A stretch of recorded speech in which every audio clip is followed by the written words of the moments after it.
Hey kids, do you like wrestling? Well, we like wrestling too. We are Shake Them Ropes here on the Voices of Wrestling Podcasting Network. Myself and Chris Novembrino kind of doing a lazy river of wrestling criticism, going through the news and whatever happened in stateside television wrestling. And also, you know what? Sometimes we just like to watch old stuff and talk about that too.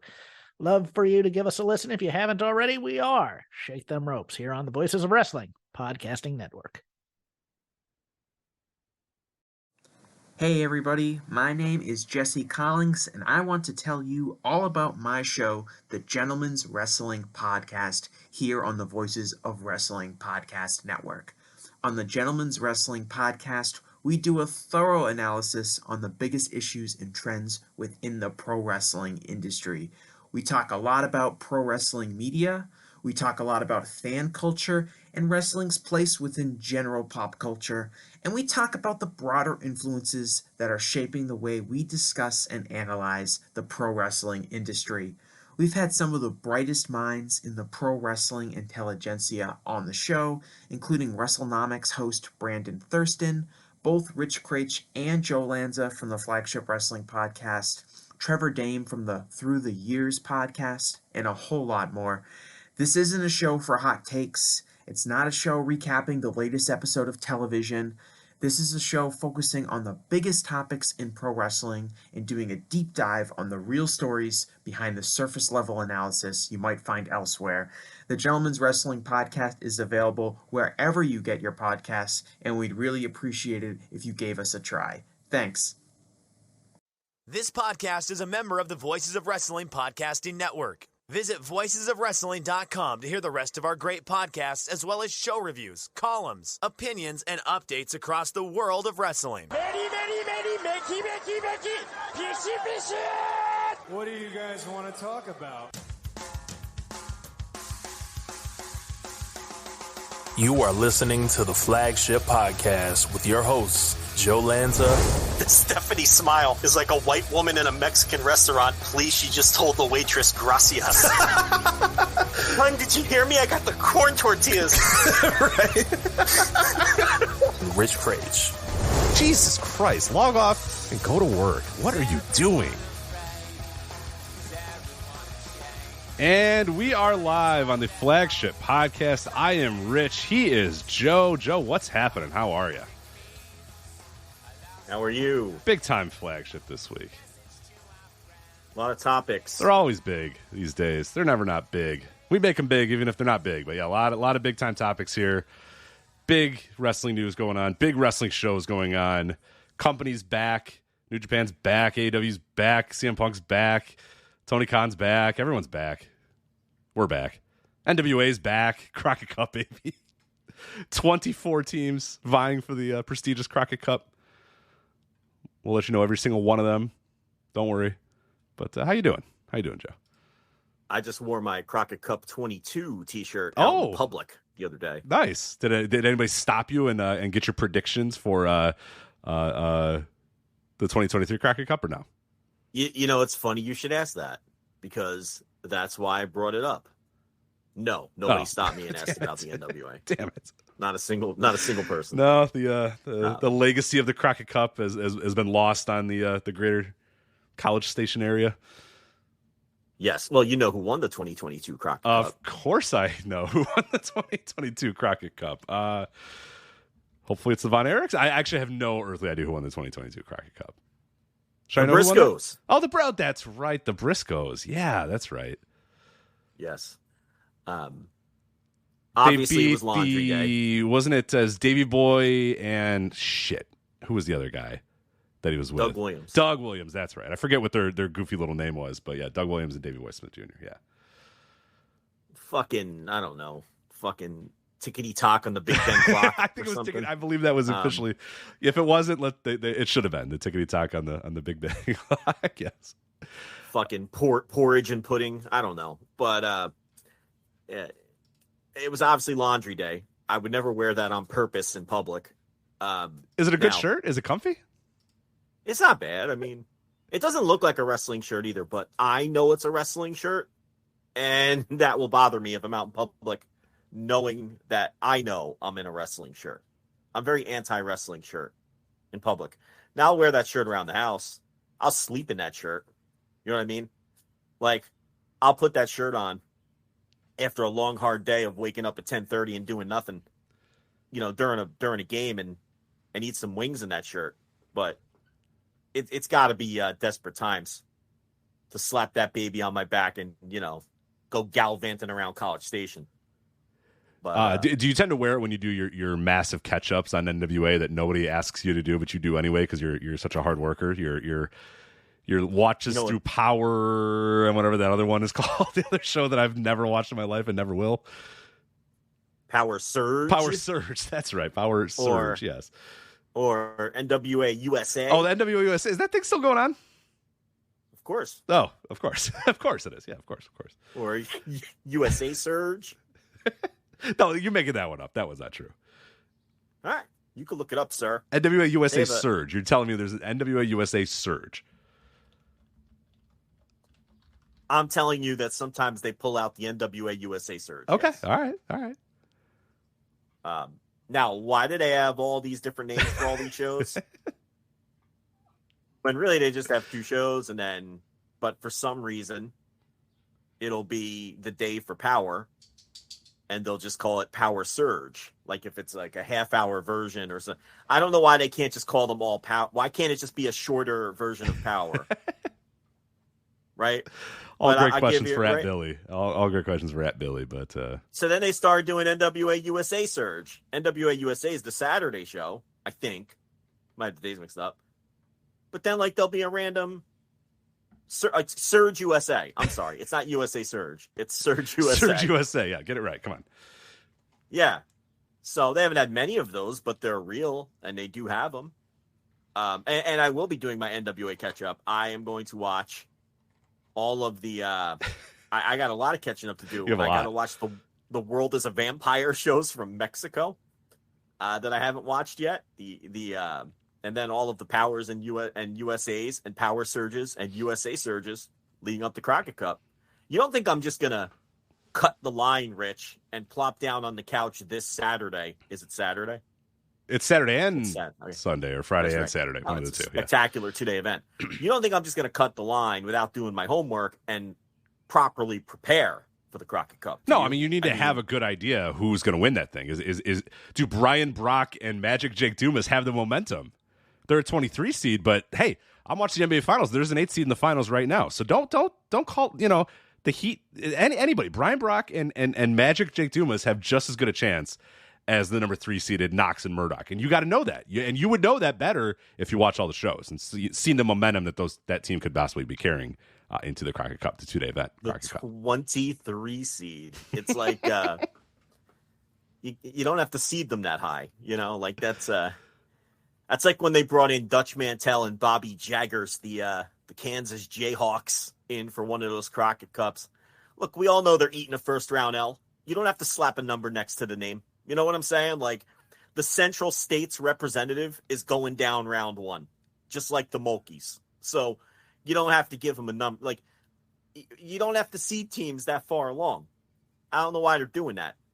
Does Billy strike you as a big sports fan? Maybe he doesn't understand. No, not at all. No, definitely not. So yeah, I don't know. He's really into it, because if you go back into the history of the Crockett Cup, and I cannot believe we're starting this show by discussing the Crockett Cup. May as well. Which we're going to probably talk about again later during the show, because we cannot possibly begin with our Crockett Cup preview. We have to. Why not? We can't. It's long. It's going to be so long. There's 24 teams. And the 24 team is potentially 4 different teams. So there's a lot of teams we got to talk about here. So no, we cannot. We have to break down every team.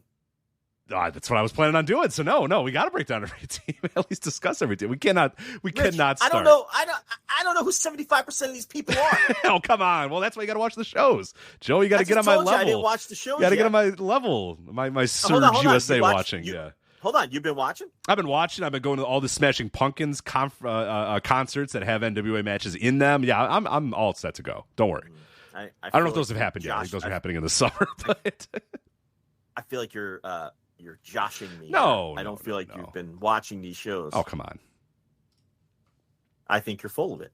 Then, all right, how about you give me a little something on the on let's see, the Now, Hale Collins and Vic Delicious. Give me a little something on the Now. The Now, yeah. What's that other lad's next? Vic. How do you pronounce the last name? So you know nothing of the Now. The Now is capitalized NOW, which means obviously they have a very force. I have no idea. I don't know who Hale Collins and Vic Dali. Who cares? Yeah. Actually, Vic Delicious. I'm. Oh, is that Delicious? Oh, there it is. Look at that. All right. He spells delicious. You know. I thought he was like a Greek guy or something. I was like, it might be Greek. I don't know. No, it's just a very early 2000s wrestling spelling. Yeah. That's Windy City Pro Wrestling definitely had a guy named Vic Delicious too. I'm sure of it. So probably the same guy. It might actually be the same guy. It's definitely Actually, the same now guy. that you mentioned it, probably is the same guy. Why wouldn't it be the same guy? So, but they're holding it in Winston-Salem, North Carolina. By the way, this is the Crockett Cup segment. We're doing it right now, baby. All right. I want to tell you one quick thing about Vic Delicious. This might be your guy. His pinned tweet on his Twitter account. By the way, if you want inquiries, you got to send them to grizzledvd@gmail.com. I love that. Grizzled Vic Delish at gmail.com. Love it. Grizzled VD sounds like you were with a questionable woman in New Orleans one year at Mardi Gras, and you caught something from her. Grizzled VD? Grizzled VD, if you want to book him for his shows. All right. I think you're going to like Grizzled VD. I just to give you an idea here. So, I don't want Grizzled. I want nothing to do with Grizzled VD. Well, hold on a minute. I somehow avoided Grizzled VD for many years when I was single. Don't ask me how. Well, now's the time. This is the weekend to get it. Condom? What's a condom? And I avoided Grizzled VD. Here, so I'm an absolute fucking animal.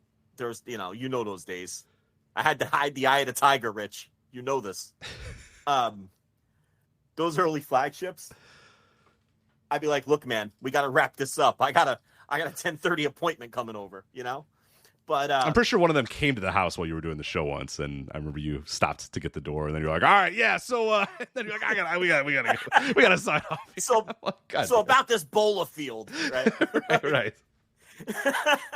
This poor woman Kyle sitting on O'Reilly the couch. Yeah, right, sitting on the couch. Yeah. Okay. Can I try to sell you on the Grizzled VD?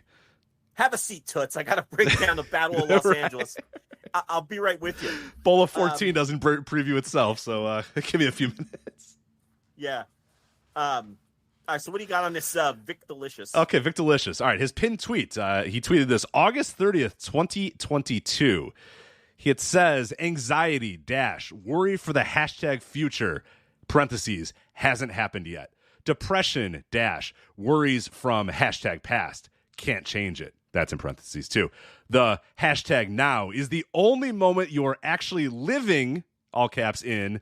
They don't call it the present, parentheses, gift. Present was in hashtag for nothing.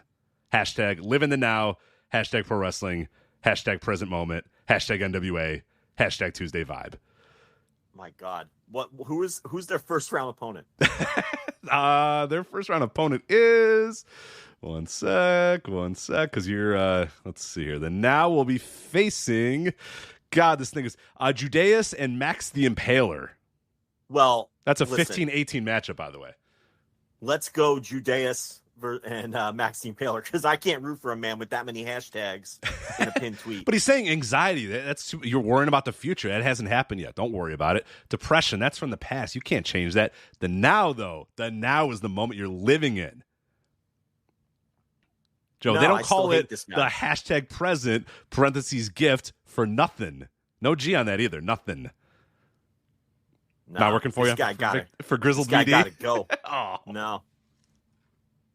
No, let's get the Now out of here. In all caps, if you prefer. Wait a minute.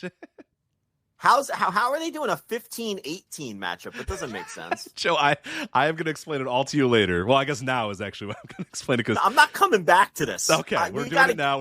Rich, okay. We're obviously in too deep. Okay, we're in too deep. All right. Let's do it. The 6th annual Jim Crockett Senior Memorial Cup Tag Team Tournament is this weekend, of course, as you all know, June 3rd through the 4th. If you're tuning in for CM Punk discussions and Collision and all that, you're going to have to wait a little bit because we got to talk about the 6th annual Jim Crockett Senior Memorial Cup Tag Team Tournament, which is this weekend, June 3rd through the 4th from Winston-Salem, North Carolina. You can order both shows right now at voicesofwrestling.com/fight. I believe it is $45, cool $45 for nights 1 and night 2 of the 6th annual Jim Crockett Senior Memorial Cup Tag Team Tournament. So the seeds for this tournament, Joe, and then I will give you the match. How about I give you the matchups? We'll do that. I'll go up and down the bracket and give you the matchups of everything going on, okay? Number 1 seed getting a bye into the round of 16 is La Rebellion, Bestia 666, and Mecha Wolf getting a bye into the first round. Makes sense. La Rebellion, one of the top teams in the NWA, of course, we get a first round bye, right? The champs, yeah. Yeah, well gotta get a bye. Should get a bye to the quarterfinals, honestly. Yeah. All right, facing them will be the winner of the number 16 versus the number 17. The bracket is an absolute disaster. Don't ask me. Control Your Narrative, Flip Gordon and Fodder, your 16 seed versus your number 17, Sent 2 with the number 2, Slaughter. No spaces. Sent 2, Slaughter, Dan Moff, and Sean Donovan. Maybe like 1.5 canceled wrestlers in that battle. So I don't know anything about Fodder. And is Flip full canceled or half canceled? I always forget. No, Flip's not canceled. Flip just is a flat earther, and well, it depends. Like if you're a super like, some people cancel flat earthers. I don't know, but you have to be like really extreme to cancel flat earthers, right? Like I just don't think they're serious people, and I just laugh at them. Like I don't think we need to shoot them into the sun, right? Yeah, they just need to be ignored and ridiculed, probably. Right. I just laugh at them. They're harmless. But you always ask about Fodder, like, and we always have the same conversation. I want to know more about this Fodder. And I tell you every time, he's a CYN guy. He was working all those Ethan Carter CYN shows with Braun, Strowman, and Austin Aries, and Flip Gordon. I was just asking if he was canceled or not. I don't know if he is. I know he's got like very tall hair. No. Very tall hair, and he's either dating or married or whatever with Angelina Love. So no, listen, Fodder is a good citizen as far as I know. You do not. You don't know anything about Fodder. I honestly don't know. I don't know anything about Fodder, but. Anyway, that's weird that the 16 and 17 seed it is a little weird, are facing the 1 seed in the next. Remember how you said is Billy a sports fan? I don't think it's a mess, but stick with us here. I promise here. Okay. The number 8 seed Blunt Force Trauma will be getting a bye into the round of 16. They'll face obviously the winners of La Rebellion and whoever wins that Control Your Narrative Sent to Slaughter match. They will be that's obviously Carnage and Damage, my favorite team in NWA. Love Blunt Force Trauma. Yeah. They'll be facing Idol Mania Sports Management, the team of Scion and Jordan Clearwater, versus the always dangerous TBD. And Joe, TBD will be made up of 4 teams that are going to be facing off in the first night of the tournament to figure out who is going to be the prestigious 24th seed in the 6th annual Jim Crockett Seed or whatever the hell I said, the Memorial Tag Team Tournament Cup. It's Daisy Kill and Talos versus the miserably faithful Sal the Pal and Gags the Gimp versus Eric Jackson and Jeremiah Plunkett versus the Outrunners of Turbo Floyd and Truth Magnum. Now, you may remember Sal the Pal and Gags the Gimp from their feud where they had 2 mask versus hair matches where neither guy got his hair shaved or his mask taken off. Yes, of course. And they're still a tag team, apparently. Jeremiah Plunkett has been an NWA jobber for like 4 years now.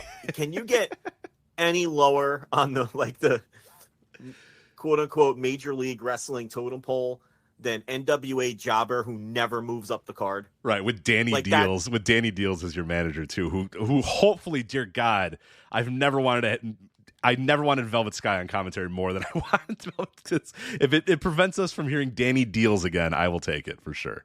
Now, wait, I'm confused. Is Blunt Force Trauma, who do a Doom act, are they facing Idol Sports Management? Or they are facing no. So Idol Sports Management is facing Idol Sports Management. The 9 seed is facing the 24 seed TBD, which is the winner of whatever whoever wins the 4-way. Right, and then the winners of that match will go on to face Blunt Force Trauma in the round of 16. Why does the 8 seed have to potentially face the 9 seed in the next round? That doesn't make any sense.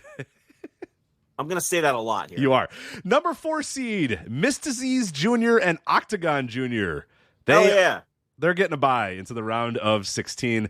They're going to be facing a tough matchup here. Number 13, SVGS. That's Jax Dane and Black Troop. It's Blake Troop. Wikipedia says Black Troop, so I'm going with Black Troop. I'm sorry, Rich, but you're canceled. It is Wikipedia. Blake Troop. It is Wikipedia's fault, sir.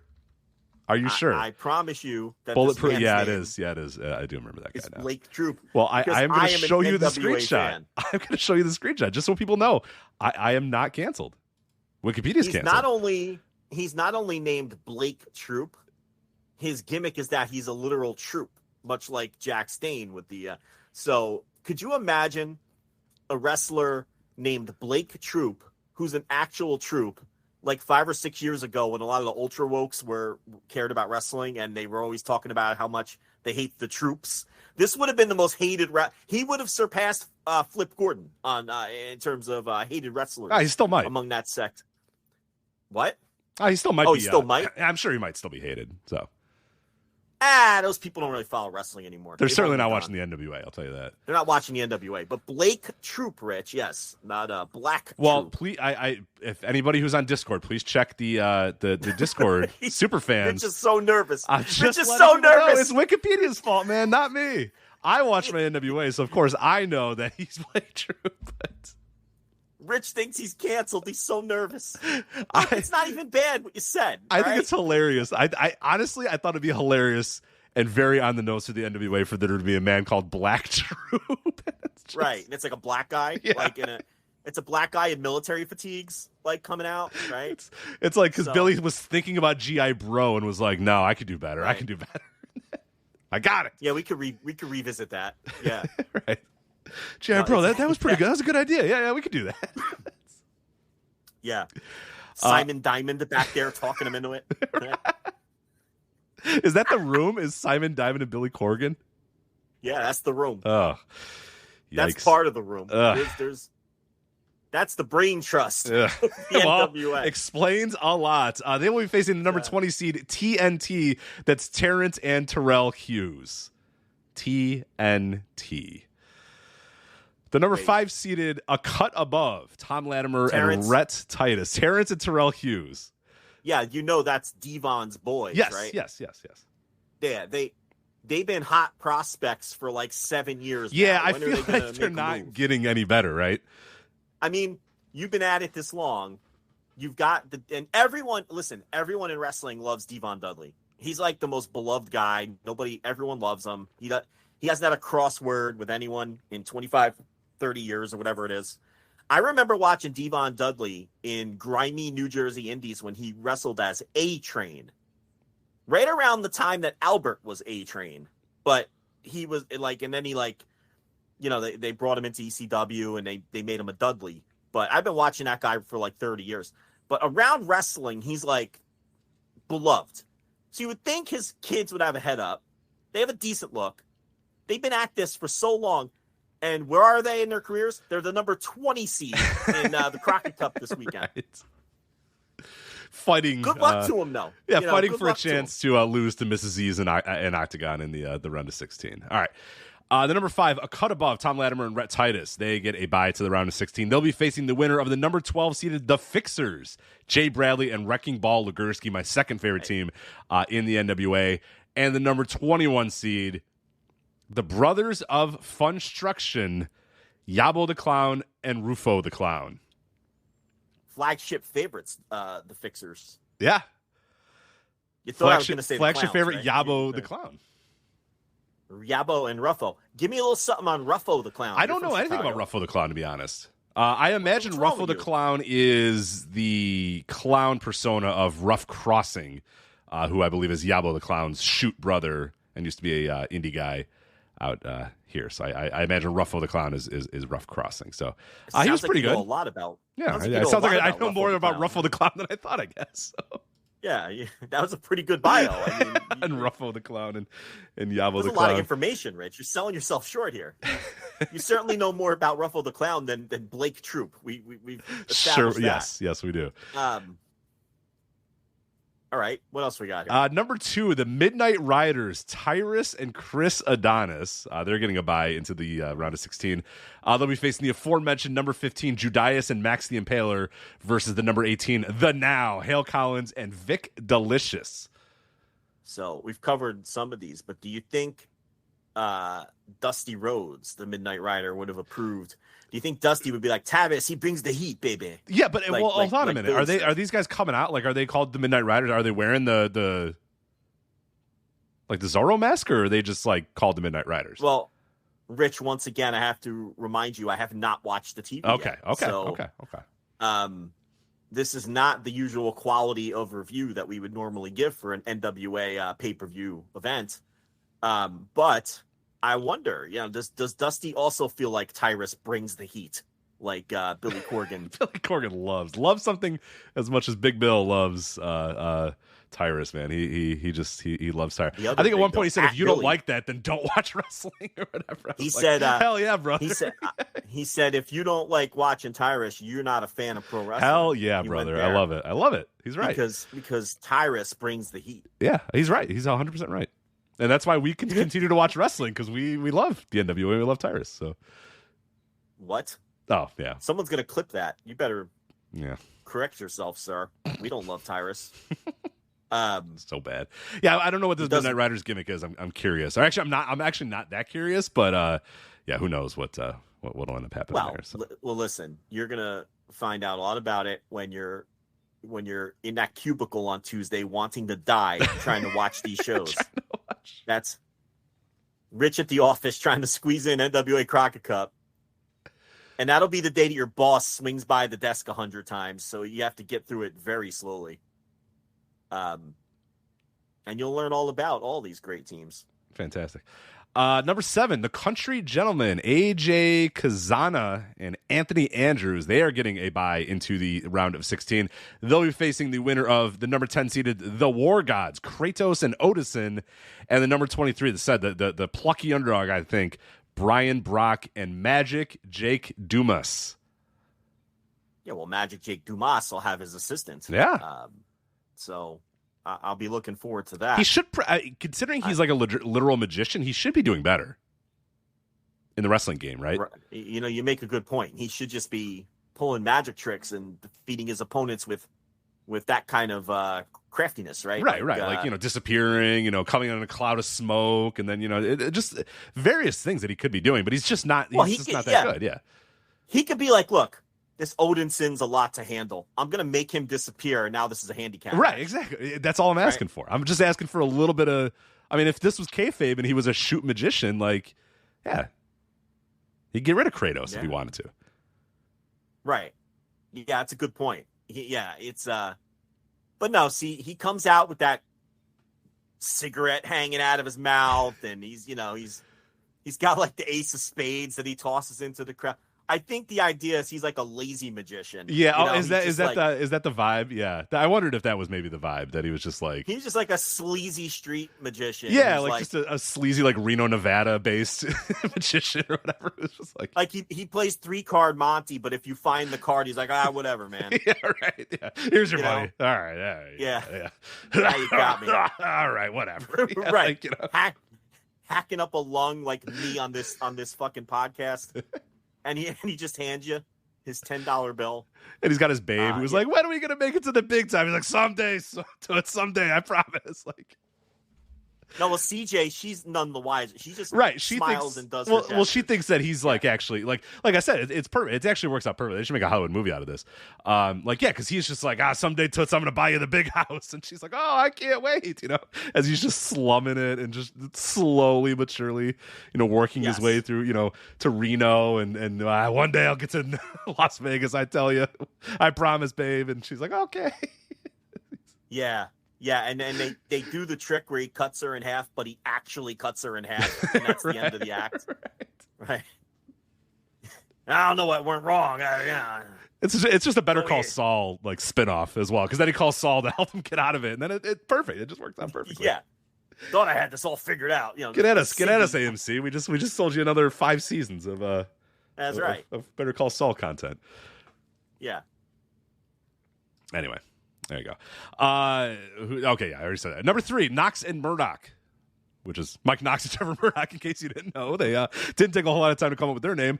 They're going to be facing the winners of, this is my favorite part about the whole thing, the number 14 seed, Dak Draper and Mims. Dak Draper is your Impact Wrestling World Champion, right?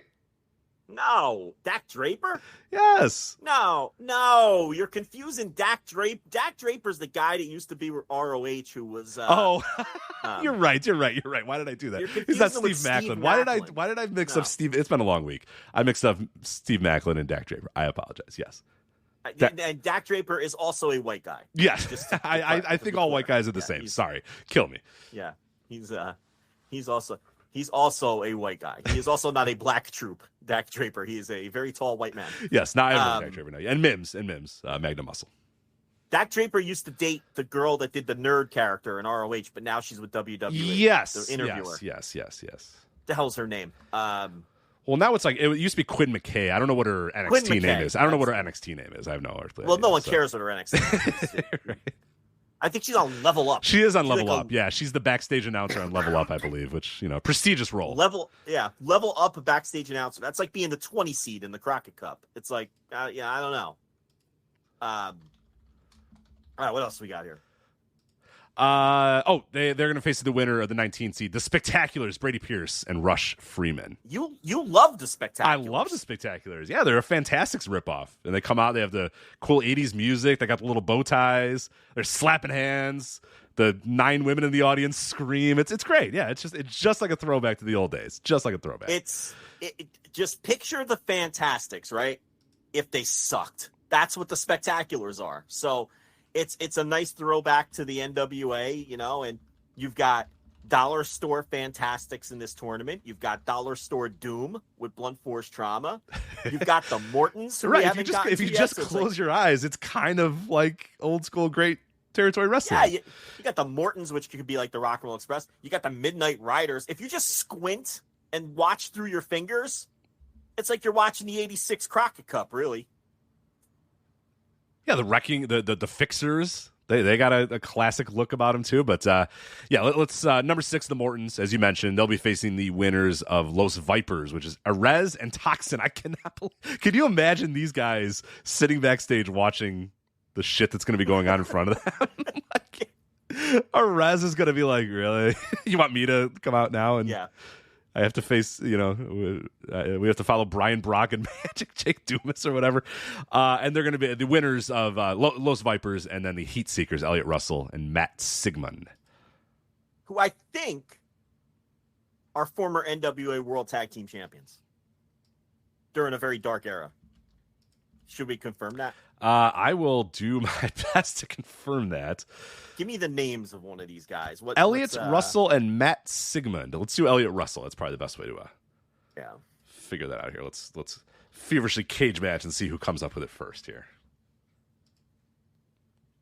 He was, in fact, he's a 4-time. They are 4-time NWA World Tag Team Champions. I told you. Yeah.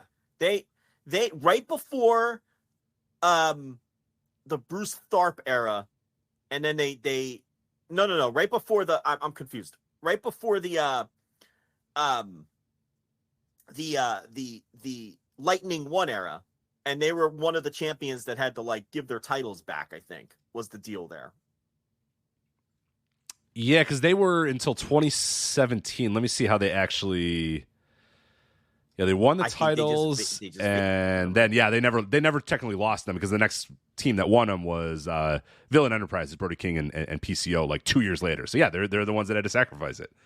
They're the ones when Billy bought the rights, they said, "Hey, send us here's a FedEx box, put the titles in them, and give them back, please. Thank you." Yeah, because they were actually around during. I said before but they were around during the Bruce Tharpe era because they traded the titles with.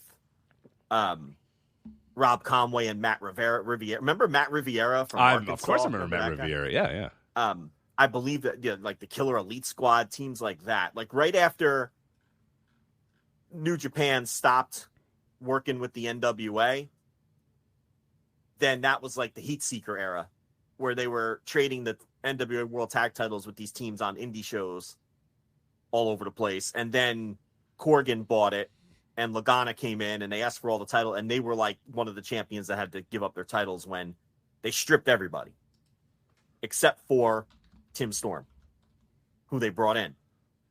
And, the rest is history. So, yeah, you've got 4-time NWA World Tag Team Champions, and they're the 22 seed. rough seeding.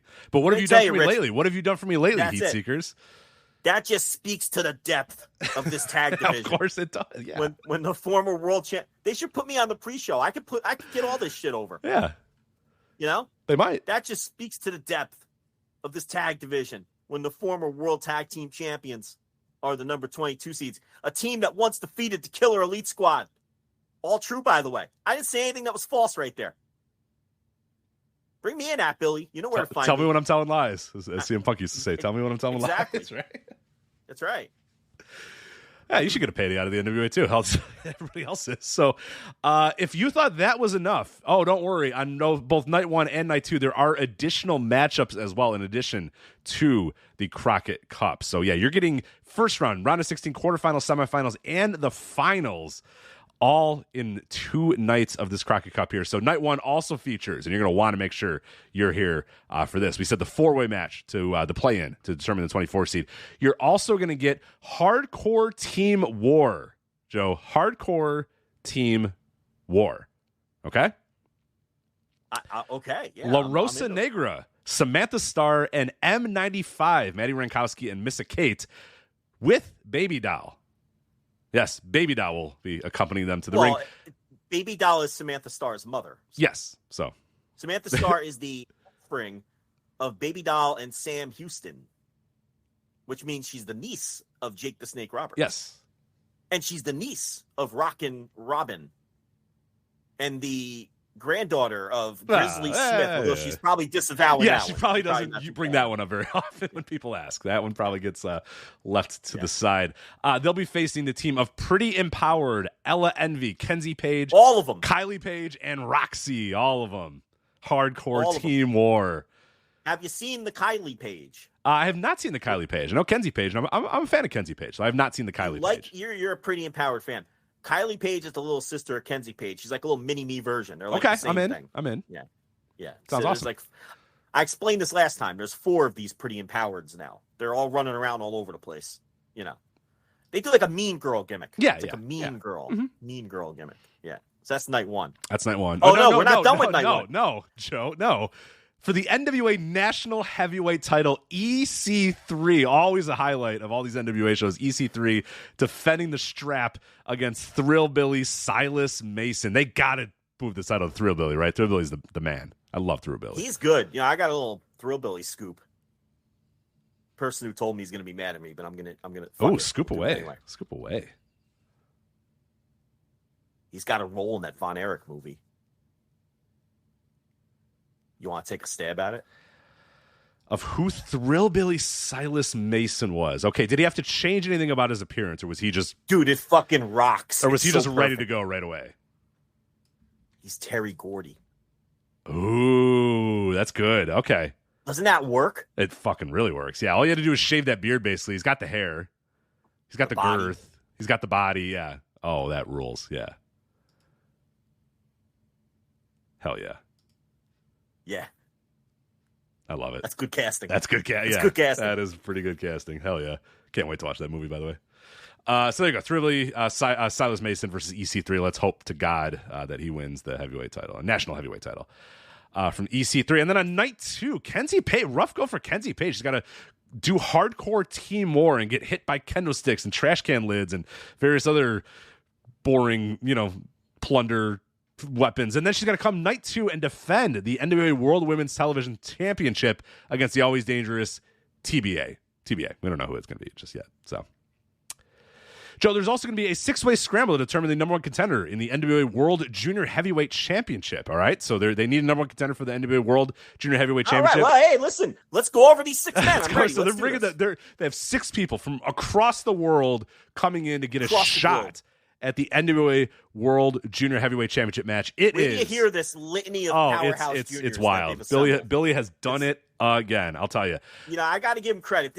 Those tag teams might not be too hot, But this list of assembled juniors is gonna knock your socks off. Yeah. Hit the bricks, best of the Super Juniors. You know what I mean? Yeah. Wato Mania, my ass. This is the real culmination of the best juniors in the world here, all vying for the NWA World Junior Heavyweight Championship, which of course held by, as I figure out, Kerry Morton. That's right. It's Kerry Morton, right? Before I even look at it, it's Kerry Morton. I know it's Kerry Morton. You're a disaster today, I got to tell you. Well, the NWA, I wasn't planning on the NWA kicking us off right away, and I also have a lot of cough medicine in me. Participants for the six-way scramble are TBA, TBA, TBA, TBA, TBA, and TBA. We don't know.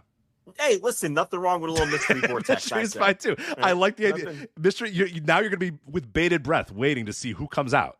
You know, that's now the thing. Like, it's one thing to say, "Hey, here are six of the best juniors in the world," and then okay.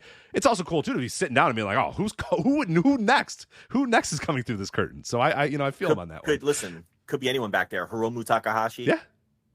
Hiromu's Samurai. in Dragon Gate. I mean, who's to say it can be in the NWA? You have no idea, right? Maybe a La Sombra. You never know who's back there. It could be. La Sombra getting back into ring shape. You're right. That's a great idea. Name a great junior from across this globe. Mark Rollerball Rocco. You never know who's going to come out. Mr. Electricity Steve Regal. Okay. You never know. Yeah, it's possible. Yeah, Wataru Inoue. What's he been up to lately? Hopefully nothing. So. Right. He's about the level of junior that I would expect for this Wataru Inoue. Oh God. Come on. Are there's like did he ever get like, oh, he's actually good people, or no? Or did everybody think he stunk? I was one of them. Really? Yeah. Yeah. Well, he wasn't though, right? Nah. Not really. No one's revisiting his shit. Yeah, it really wasn't really that good. What was his nickname? Like High Voltage or something? What was his Mr. Electricity? I don't know what it was. It was something that totally did not describe what he was at all. High intensity, or what the fuck? Yeah, I honestly don't remember. I don't remember Taro Inoue's nickname. Try to find this. Please, this is of the utmost importance. Wikipedia doesn't have it. Hold on. Let me try another source, Rich. Z in the Note Up chat room says that Kenzie Page still doesn't have her title belt, by the way. It's apparently still being designed. Is that true? That can't be true. Yeah. What? No, it's true. Yeah. We have another NWA fan in the yeah, we do. Rich, what if I were to tell you that Wataru Inoue is not even yet 50? I believe that. No, I believe that for sure. Because I remember at one time watching him wrestle, I'm like, oh, God, this guy's got to be like 48, and he was like 37 or something. I was like, oh, God. So he is Mr. High Tension. Mr. High Tension. Yeah, well. Yeah. Okay. Yeah. Dragon Soldier B, I think, is... He's Sue Williams just said, yeah, what was Ken Okashin's name when he won that disastrous ROH Super Junior tournament? Yeah. Dragon Soldier B. Maybe he can bring Dragon Soldier 1 with him this time. Notice I didn't say A, because it would be better if it's Dragon Soldier 1 and Dragon Soldier B. Yes. Now, if Billy had any sense of humor, he would book Dragon Soldier 1 for his that'd be so on the nose, and like 17 people would get it, but it would rule. We'd all love it. Yeah. Also, a singles match for the NWA World Women's title. Camille's got her work cut out for her this time. She's going to be defending the title against Natalia Markova. Did you see Camille's quote today? I did not. All the stars of the NWA are doing media this week, of course. Mm-hmm. She says she disagrees that you are not a wrestling fan if you don't enjoy watching Tyrus bring the heat. She disagrees with that. Okay. Yeah. So... little dissension in the ranks. I was going to say, a little tension in the ranks there. Yeah, that's well, Camille Brickhouse. Yeah, she's not happy. Mrs. High Tension, Camille Brickhouse. That's not true. All right, that is the NWA Crockett Cup, available on voicesofwrestling.com/fight this weekend. Make sure you buy the package June 3rd and June 4th to make sure you don't miss a second of the Jim Crockett Senior 6th Annual Jim Crockett Senior Memorial Cup Tag Team Tournament. Oh, dear God. All right. That's so the rest of the show, by the way, we are going to get to the NXT Battleground. We're going to talk about NXT Battleground, a very interesting show, a very well-rated show on the cage match. So much so the cage match may have officially changed the way that they do ratings forever because of it. So we'll talk on that a little bit. WWE Night of Champions. Oh, my God, Joe, you're not going to believe it. The Bloodline. Things are not going well for the Bloodline. Oh, dear God, I cannot wait to break this down. Best of the Super Juniors, the finals. Master Wato is your Best of the Super Junior champion. We'll talk about his match with Teton as well as some other stuff throughout the Best of the Super Juniors. We'll preview Dominion. That's coming up this weekend as well. Dominion 6-4 in Osaka, Joe Hall. And then we are going to start the show off, though, with a little bit of, let's talk some CM Punk here, as well as AEW Collision. CM Punk's back, officially, on Dynamite this week.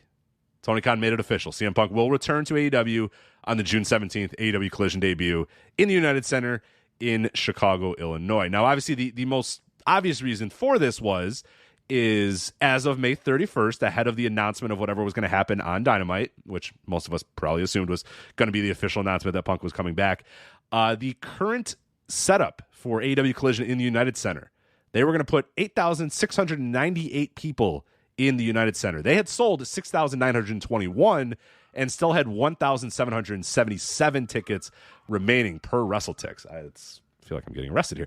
Per WrestleTix. That was before the official announcement about CM Punk. Now, Joe, before we get into what has kind of changed about the seating arrangements and what Punk's announcement has done for the seating of Collision, do you think that was pretty clearly the reason why they did this, right? The ticket sales weren't maybe as good as they thought, and they said, all right, surprise is one thing, but maybe we got to actually let people know that you're coming for this thing.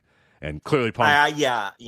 I mean, I don't know anything. I suspect, though, that that's the reason. Not even so much for Chicago, but the other dates, which were looking very weak. Yeah.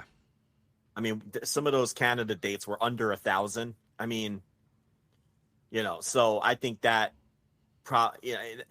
who knows? But it sure seems like that would be a reason that would make sense to finally just announce him instead of just doing this whole second coming thing and trying to repeat his original debut.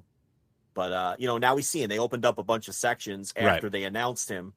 So, it's like I said, next week, I'm not going to make any kind of judgments on his drawing power until he's announced and I see what happens in the coming weeks after that. So now we see, now the rubber meets the road.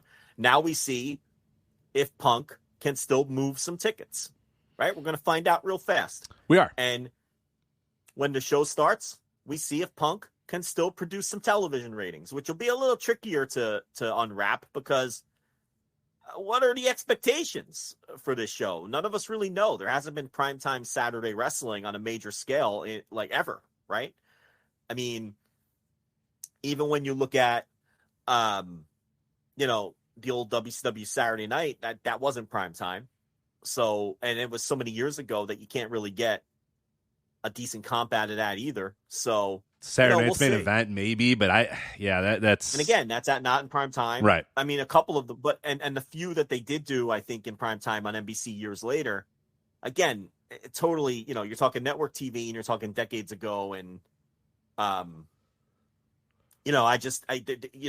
one really knows what these, what to predict. I mean, I would say like around 0.15, maybe, the settle point. The early ones will do better.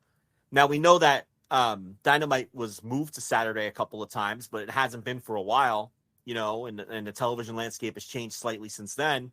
And they were doing over 0.2. So I think the show has the ability to do in the 0.2s, but, low 0.2s, 0.21, 0.22, somewhere in that neighborhood. So maybe it'll start, maybe the Punk debut, if they announce a big match. And I've heard a couple of the match ideas kicked around.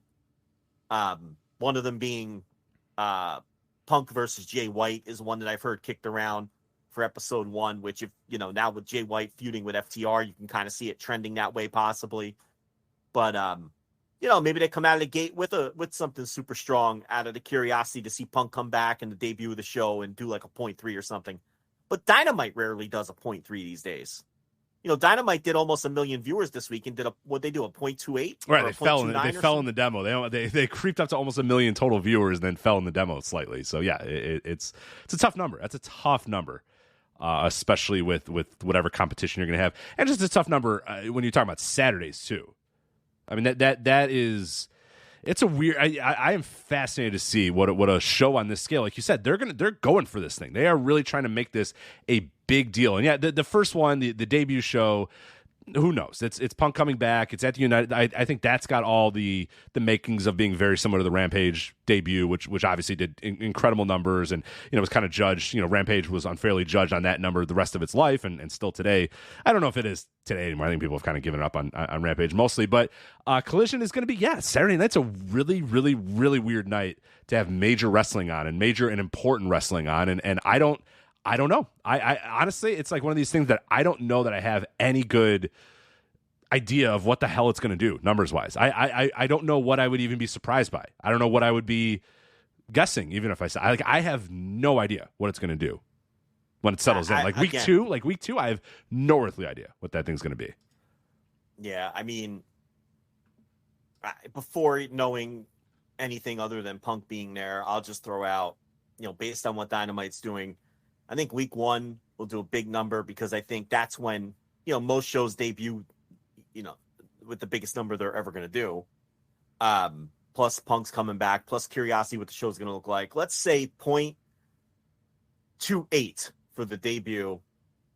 And then that'll be the number that the show is compared to for eternity by all the bad faith people who don't understand TV.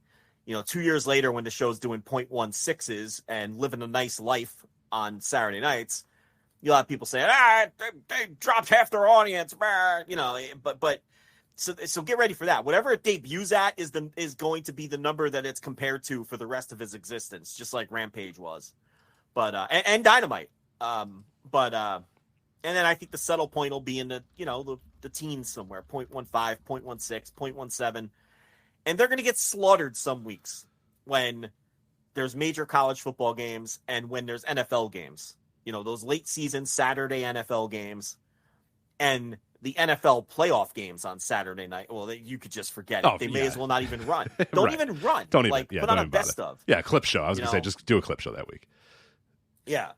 But an old school sitcom style where, do you remember that time that we got locked in a freezer? And then they go, right.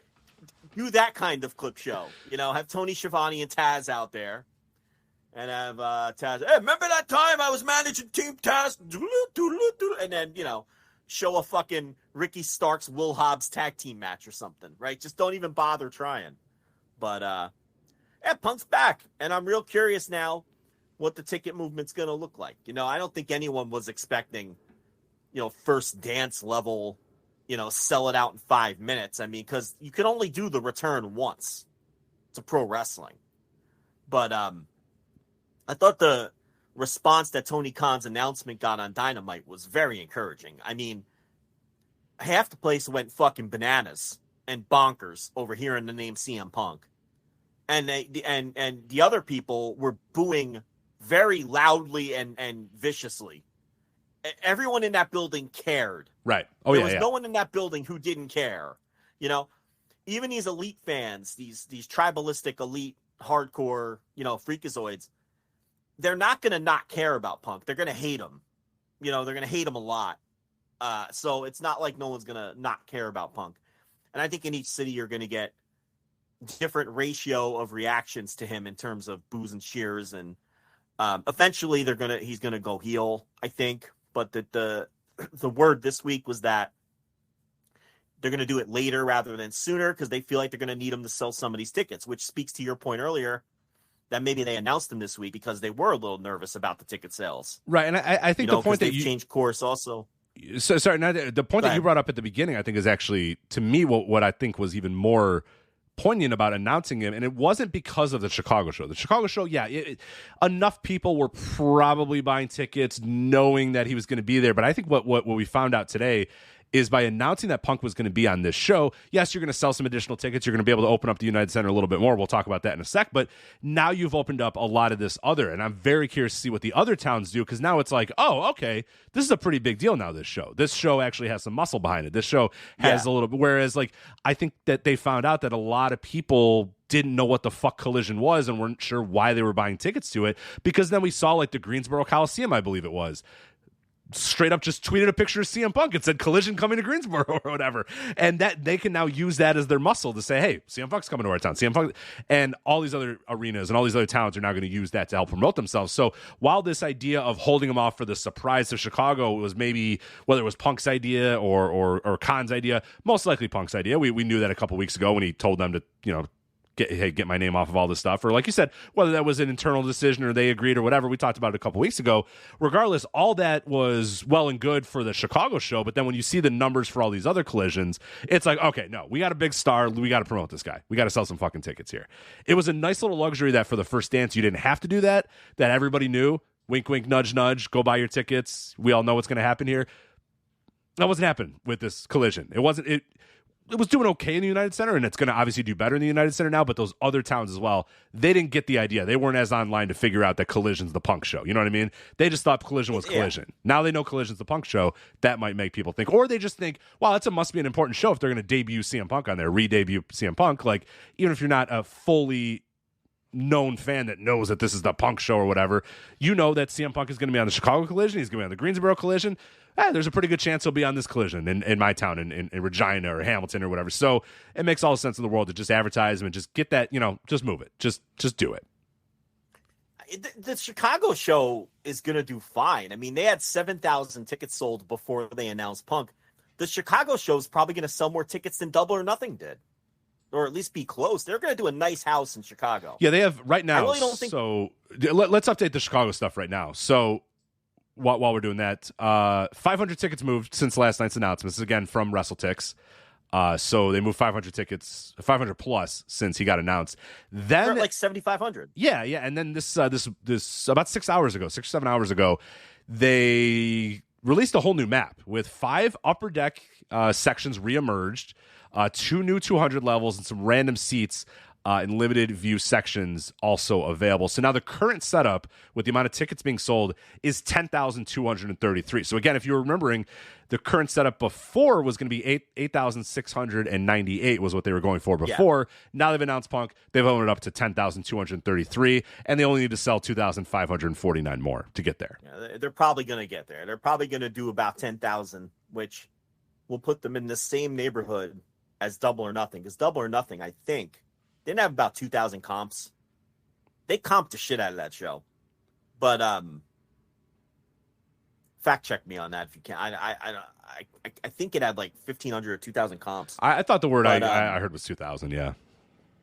Yeah. So the point here is, I don't think they're worried about the Chicago show. That's the one everybody's focusing on. But I think it's these other cities that really were doing, the ones we talked about last week, that were doing very poorly. Chicago is going to do one of their better houses of the year for TV. How many TV houses are they going to have that do about 10,000 sold? Not many at all. They just had a pay-per-view that had to fight, scratch, and crawl to 10,000 sold. So Chicago's not the issue. It's these other buildings that are the issue here. So we see as they start announcing matches and things for the show, if we'll see how quickly or not quickly these tickets move. And if they don't move, well, then, like I said, we're going to find out real fast what kind of a ticket mover, how much Punk fatigue AEW fans have, all of those things. We're going to find out very quickly over the next week or so. That's going to be fascinating. This is one of the more fascinating stories in wrestling, I think, from a business aspect, because you got like one of the top stars and draws in current wrestling has been kind of sequestered over to a Saturday night show that might not do great in terms of ticket sales, might not do great in terms of ratings, or it might. It's just, to me, it's fascinating. It's just I cannot wait to see how this all goes. I cannot wait to see how the rating is, how the tickets move. It's going to tell us a lot about a lot of things, and I think it's and I talked about it last week. I think it's probably going to be a potential point of contention as well with, for many people, if this thing doesn't do very well, and how, likely is Punk, or how cool is Punk going to be, working in front of 2,000 people in Hamilton, Ontario for a show that's getting watched by 300,000 people. Like how cool that is. I don't know. I don't know. How cool is AEW with doing all this work to get CM Punk, and it's resulting in, meager houses or whatever. I don't know. I don't know. Or it's like, it's going to change everything. And it's going to be great. And it's going to be perfect. And it's going to be obvious that he's still a huge star. I don't know. We're going to find out, like you said, in the next couple of weeks. And I'm just fascinated to see how it all plays out. Yeah. Someone in the chat room is asking if Punk is going to wrestle or just cut another promo. All of the pitches that I've seen for the Collision in Chicago involve him wrestling. Wow. Okay. Does that mean he's going to wrestle? I don't look, I've seen multiple pitches, and it's not like I don't know for a fact whether any of them are set in stone. And I mentioned the one that I saw, the last one I saw involved the Jay White match. So, I don't know. It's it's only 16 days away. It's like a little over 2 weeks away. You would think that you'd want to have whatever you're going to do set in stone and be building towards it at this point. And I do think, though, Jay White being involved in a program with FTR now, and it looks like they're finally blowing off Jay White, Ricky Starks on Wednesday, and then moving Jay White and Juice Robinson into something with FTR, which would obviously nudge you in the direction of Jay White working with Punk, which is something I've been hearing for the last 2 weeks. For the last 2 weeks, I've been hearing that Punk is going to work with Jay White right out of the gate, with some Samoa Joe involvement too. So I don't know. We'll see if that's what ends up happening. But that stuff has definitely been pitched. Anything else on Punk or Collision before we do a little double or nothing discussion? Quick double or nothing discussion. Anything else on Punk or Collision? No, just that. The only other thing is Bryan Danielson is someone who's picking up a lot of power in that company. That's something that should be noted. He is becoming a real power player behind the scenes. And that's been something that's been happening over a number of months, but it's really been picking up lately. He's got a big hand in the Saturday creative, and he was one of the people who I was told has kind of been like, maybe hold off on doing a Punk turn. Punk's gonna get booed in some of these buildings, but in terms of doing the full turn, because with the idea being maybe we need him to sell some tickets, and if we just do a full turn, maybe it'll hurt that. And he's got a big hand in the creative as well, and he's a major voice behind the scenes. And if you think about it, it's actually, whether it's intentional or not, I think it's pretty smart to surround CM Punk with people like Bryan Danielson and Samoa Joe on the Saturday show, because those are people he respects. Right. And they're not just people he respects, they're adults in the room. Right. They're guys that rarely have any agendas, rarely are in any of this bullshit. They're just problems. Right. They just come to work. They're veterans, they're adults in the room. And on top of that, they're people that he respects. Right. And he's known them for 20 years, and has worked with them for 20 plus years. I don't know. And they're not going to be afraid to tell him things he doesn't want to hear. In theory. So I think that's, whether by design or not, is something that's smart and is going to work out. So there you go. That is the announcement of CM Punk officially back. And we'll obviously keep an eye on those Collision ticket sales. Maybe next week, update you guys on how some of this stuff has played out since this announcement. So real quickly, we wanted to do a little bit on Double or Nothing. So now we covered the entire Double or Nothing show on Sunday night on Instant Reaction Live. You can listen to that right now at flagship.patreon.com. It's on our $10 tier, patreon.com/voices of wrestling as well, if you want to do it there. That is on our $10 tier. Instant Reaction Live, about 2 hours covering the entire show. A very mixed review from us. Obviously had two great matches. The rest of the show, mostly kind of meh to downright bad in some cases. The Battle Royal was good too. I felt like a couple of times I was saying like the first half of the show was terrible, and people were like, well, you said the Battle Royal was good. And yeah, the Battle Royal was good, but then it was followed by like what felt like 2 hours of pretty terrible stuff after that. But they got you, Rich. You said the Battle Royal was good. Oh man, yeah, Battle Royal was good. I did say it. I liked it. But yeah, the next 2 hours fucking stunk. So that I will not take back. But yeah, the last two matches, I don't know if it saved the show, but it definitely helped the show from becoming just an absolute train wreck to just being, a bottom end AEW pay-per-view, which is, still okay, but yeah, we expect a little bit better out of this company. But anything else that you wanted to touch on with Double or Nothing, or any the fallout from the show, any of the feedback from the show that you've picked up on? Yeah, I mean, it settled at a 6.59 on the old cage match. So most people agree it was a very middling pay-per-view, especially by AEW standards. Did you see Cage Match is changing their policy a little with their ratings? Yeah, I was going to use that. Let's talk about that when we get to Battleground. Okay, I think we'll hold off on that. Yeah, I think that because I think that's the show, and there's a particular match there where I think they've decided, okay, we got to fix this a little bit. Yeah, I'm picking up what you're laying down with that, so we'll hold on there. Let's some of the scrum notes from Tony. Let's do that quickly. So. Because we're always going live while the scrum is going live. So we don't ever really get a chance to break down Tony's comments. So in terms of All In and the distribution, he still says he can't answer it, but the big key is he did say All In will be available for everyone to watch live somehow. So that answers that question. Now, is it going to be some kind of WBD exclusive on Max maybe, or is it going to air on delay on TBS or TNT, or is it going to be just a straight up pay-per-view? I don't know, but he did assure everyone that it will be available for everyone to watch live somehow. So there you go with that. Meltzer asked about the new TV deal with Collision and whether it's concurrent with the current deal. And Tony says the length of the deal is the same and matches up with the rest of the television deal. He did not say whether WBD picked up the option year. Remember, there's an option year at the end of 2023 that can take them through 2024, and that's a WBD option. Okay, that he didn't say. He just said the Collision deal is the same term as the rest of the television deal, so it's going to either be through 2023, or if the option is picked up or has been picked up, through 2024. But he did say that they're getting a significant more amount of money with the addition of Collision. So we didn't really get a ton of new information or a ton of clarity. We got some clarity. So we're all still waiting around to see what the new TV deal is. So can you think of anything else from the scrum that would have been... Nothing that really. I know the people. Exact quote, by the way, with the money for Collision, Tony said they're being paid extra for Collision, and the quote was, "and paid very well." Right, so right. Which I guess we I don't have this in our notes, but I know that some people have kind of gone with the MLW WWE lawsuit that we have kind of kept you guys abreast of, which I guess we should have put in the notes, but there's been a lot this week, so maybe we'll get to it next week or whatever.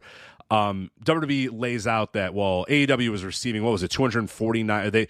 I think it said that the AEW just recently upgraded to $248 million per year or something like that. I forget if that's the exact figure that they use, but just kind of paraphrasing to kind of say, oh, hey, MLW, there's not a monopoly on wrestling, because look, this company just got $248 million or whatever in new TV money or whatever, and most people have kind of fought back on that number, saying that that's not actually the real number, that they're not sure where that number came from, or that it was just a number that they were using, that people were spitballing, because that's been happening a lot with the last month or so, is that because AEW isn't going to, and we say this all the time, if you're not going to give anybody any information, people are going to run with whatever the fuck that they hear, or whatever gets rumored, or whatever gets bandied about, or whatever. So people have kind of traced that WWE number to Wade Keller at one point was speculating, oh, maybe they get somewhere around 240, and that became the number. And then Ryan Frederick said a number, and then that became a number. You know what I mean? Like, it's just always these random numbers that are rumors. The Wade Keller number, Wade was forwarding the rumor that we forwarded from the Observer Board, from the Ryan Fred. So that's what that was. But anyway, go ahead. Right. And it was just in a lawsuit. You know what I mean? Like, so people are like, oh, that's all they're getting for it. It's like, hold on.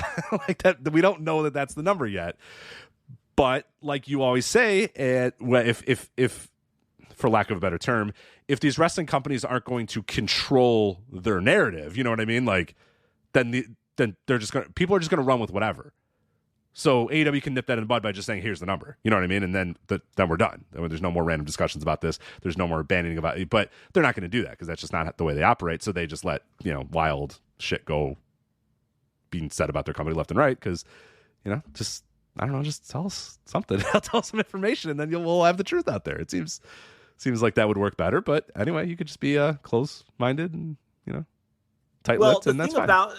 The thing about it is Tony is being very deferential and very careful with WBD. He never, ever, ever steps on their toes. So if they don't want that number out there, it's not going to come out from his side. Sure. Okay. He could have shopped ROH around. Legally, he could have done that. He didn't.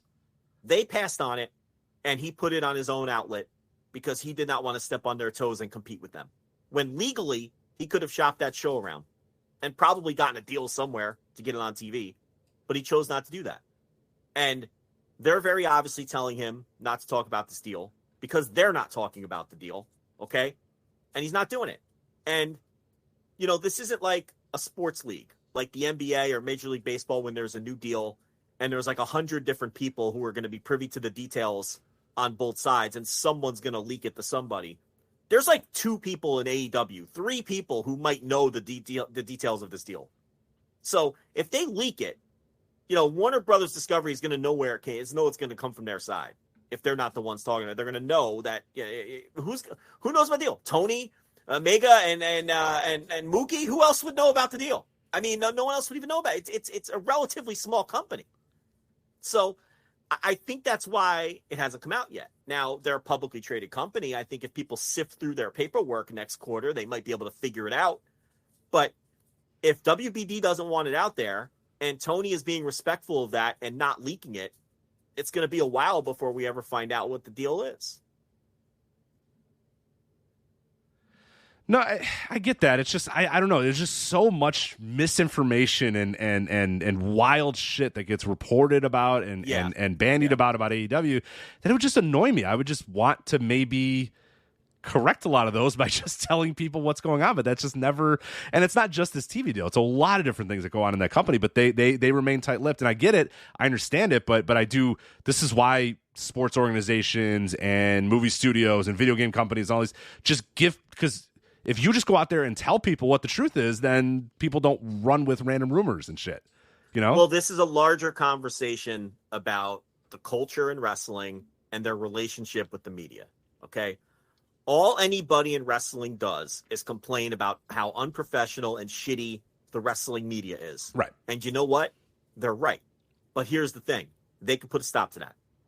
If we got out of 1950s style kayfabe, and if we evolved the culture of wrestling into the modern era, and if the power brokers in wrestling and the people involved in wrestling said, look, we're just going to have an open conversations with responsible journalists and reporters and websites, the ones we respect, the ones that we know do a nice job, the ones we know have people with a brain in their heads and on their shoulders doing the job, and who aren't going to screw us over.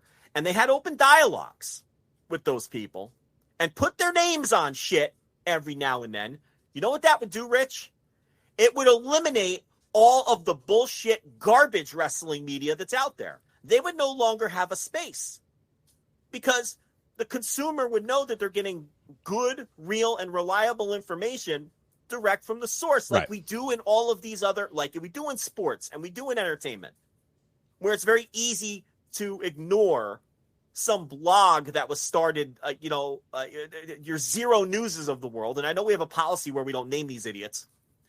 Where it's easy in those other mediums to ignore outlets like that because we know that there are reliable outlets who are getting real news from the source. But wrestling never evolves out of the 1950s and that style of kayfabe. So that's what gives these shitty sites and these fake reporters and people who make up news room to fester and grow. Right. People want information. People want news. They want if they're passionate about your thing, they want to consume things about your thing. They want to consume information, news, rumors, all that sort of stuff. And all you do is, like you said, you let these companies and these websites and these blogs fester because they're just unchecked pretty much of just, hey, make shit up, go nuts about rumors, don't understand what's a rumor and what's being reported, don't understand what's a real scoop and what's and that's it's people want your information. Why wouldn't you want to give, like you said, good sources a steady stream of correct information to set this record straight, to have better perception, to have better understanding of what's going on? We just play this game of telephone every week. Every week we play this nonstop game of telephone about everything with this company, everything. And a lot of the responsible media spends half their time debunking bullshit from the garbage media. Exactly. It's a waste of all of our time. Because the garbage media know that there's a slice of the market that they can carve out if they're good enough guessers or whatever, or if they could just make shit up where they can steal money from the consumer. And the reason that there's room for those kind of people to exist in the wrestling media space is because the power brokers in wrestling won't work with the responsible reporters. They could put a stop to that shit instantly. But it's almost like they don't care enough. But if that's the case, then don't complain.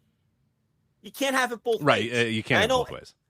And I know AEW just had a big talent meeting, and they talked about, they finally acknowledged, they said, look, we know that you guys talk to the dirt sheets. And you know what? Maybe stop using that term too. Maybe stop, but that's another comment. We know that you guys do this, but please understand what off the record means, and please use that judiciously and understand what you're telling these people and keep certain things off the record. And wouldn't you fucking know it, a week later, I got an unsolicited message from somebody who works for that company. And before the message, it said, I could actually read it to you directly. It said, here, give me 1 second to pull this up. The very first line in this message was, off the record, please. And then we had our conversation, and the person said what they wanted to say to me. And it's like, and this is a nice person who I converse with now and then. And we, but the point here is that a step in the right direction? Where they're acknowledging, hey, look, we know you're talking to these people, but know when to keep it off the record and know when to keep it on. I guess, but why can't? So it's the same thing. That's kind of the same thing anyway. It was just the same thing that they were doing anyway. Now they're just making it more official. Now they're just warning you. And like months and months ago, there was that whole thing where they had a talent meeting and Bryan Danielson was telling everybody that if you talk to the dirt sheets, we're going to sniff you out and figure out who you are, and we're going to put a stop to this shit. And there was that whole thing where he subscribed to one of the very popular news sites, a reliable one, didn't even bother using a burner because he was watching their news stories, and then they were trying to do detective work and figure out who was leaking shit. That's a real thing that happens. Yeah. And it's like, why can't we all just be normal and have a normal... Why can't these wrestling companies just have normal relationships with the media? And that doesn't mean full disclosure on everything, but it means not leaving people on fucking red when they ask you a reasonable question, or it means, just putting your name on something now. Why? It's just this culture of being a closed society, and it's bad for them and it's bad for us. And it gives room for the bullshitters to have an opportunity and space and room to thrive. You could snuff out those flames tomorrow if you wanted to. But at this point, WWE is such a conglomerate, and so it doesn't matter to them anymore. So it's not going to happen from their standpoint. And, AEW still wants to be, they can have all their media scrums and press calls all they want. But when half the answers are, I can't answer that or talk about that, thank you for the question, it's a great question, though, then what's the point? Right, what are we doing? Yeah. Then what's the point? Okay? So it's a long-winded answer to the question you asked. I don't know why. It's just how wrestling is. It's ingrained in the culture. And unfortunately, I don't see it changing. So, it's a vicious circle. It's a vicious circle. Then, somebody like Joe Lanza, just trying to make a living and put some fucking food on the table, gets a little scooperoo and puts it out there, and maybe it's not 100% accurate. And then I got, people who run these companies in my DMs yelling at me saying, why isn't this accurate? You should have come to me. And I'm like, I come to you and you leave me on red. Right. So it's a That's vicious not the circle. full story. That's not the full story. Okay, what's the full story? I can't tell you. Okay, then what are we when doing? I come to you for the full story, you don't answer me. And it's like, that's the game that we play. Rich, you are well versed in this. I'm well versed in it too. Yeah, like you said, it's one thing if we're going to be this closed society and nothing's going to get out. But the problem is, if you want to do that, that's fine. Do that. They did that for years. But now, if we're going to be online all the time and complaining about, oh, that's not the real story. Nobody knows the real story. That's not the truth. Oh, you guys are not. Well, then fix that. Like, we always laugh about Carl Fredericks, where he had that tweet that said, people reporting stuff and they don't know the whole story. And you were like, DJ, Carl, I DM'd you. Give me the story, buddy. I'll set the record straight. I guess we're just shooting with the names now. But yes, that was Carl Fredericks. I went to him politely to clarify something, and he gets mad at me, and then he subtweets me 5 minutes later and says, the tweets are probably still there. Why people want to talk about my career without coming to me directly. Dude, I came to you directly. I literally came to you. And here's the thing. If you don't want to talk to me and you want to tell me to buzz off, that's fine. But don't subtweet me. Right. That's all I'm saying. That's all. You can't complain. You can't, if you want to be the closed-knit society and no information gets out and everything stays here, even though everything gets out and whatever, that's fine. But then you cannot also be nobody knows the real story. These journalists are bullshit. The dirt sheets. Okay. You can't have it both ways then. You can fix all of that by just being transparent, or you can just ignore it all and just keep doing your thing. And that's fine. If they want to ignore it all and keep doing their thing, I am perfectly fine with that. I fully understand what this business is. I fully get it. You cannot, though, bitch and moan and cry and complain about dirt sheets and bad news and fake news, and that's not the whole story, but then also not. You know what I mean? Like, that's where... It's not even just fake news, the whole story. He literally said, no one comes to me. Well, that was a particularly dumb example. I'm using a more globalized example. That was a particularly dumb example, yes. And again, if you're someone who just doesn't want to talk to the media, I get it. I don't think any of these people are obligated to talk to the media. Oh, God, they don't no. want to talk God, to the no. media. But and if he would have just politely declined and told me to buzz off, we wouldn't even be having this conversation right now. But I was really ticked off by those tweets where, he didn't name us directly, but it was like, I was like, dude, I was insulted. I'm like, I just did come to you. I did exactly what you're saying we don't do. And look, I also understand from the wrestlers' points of view.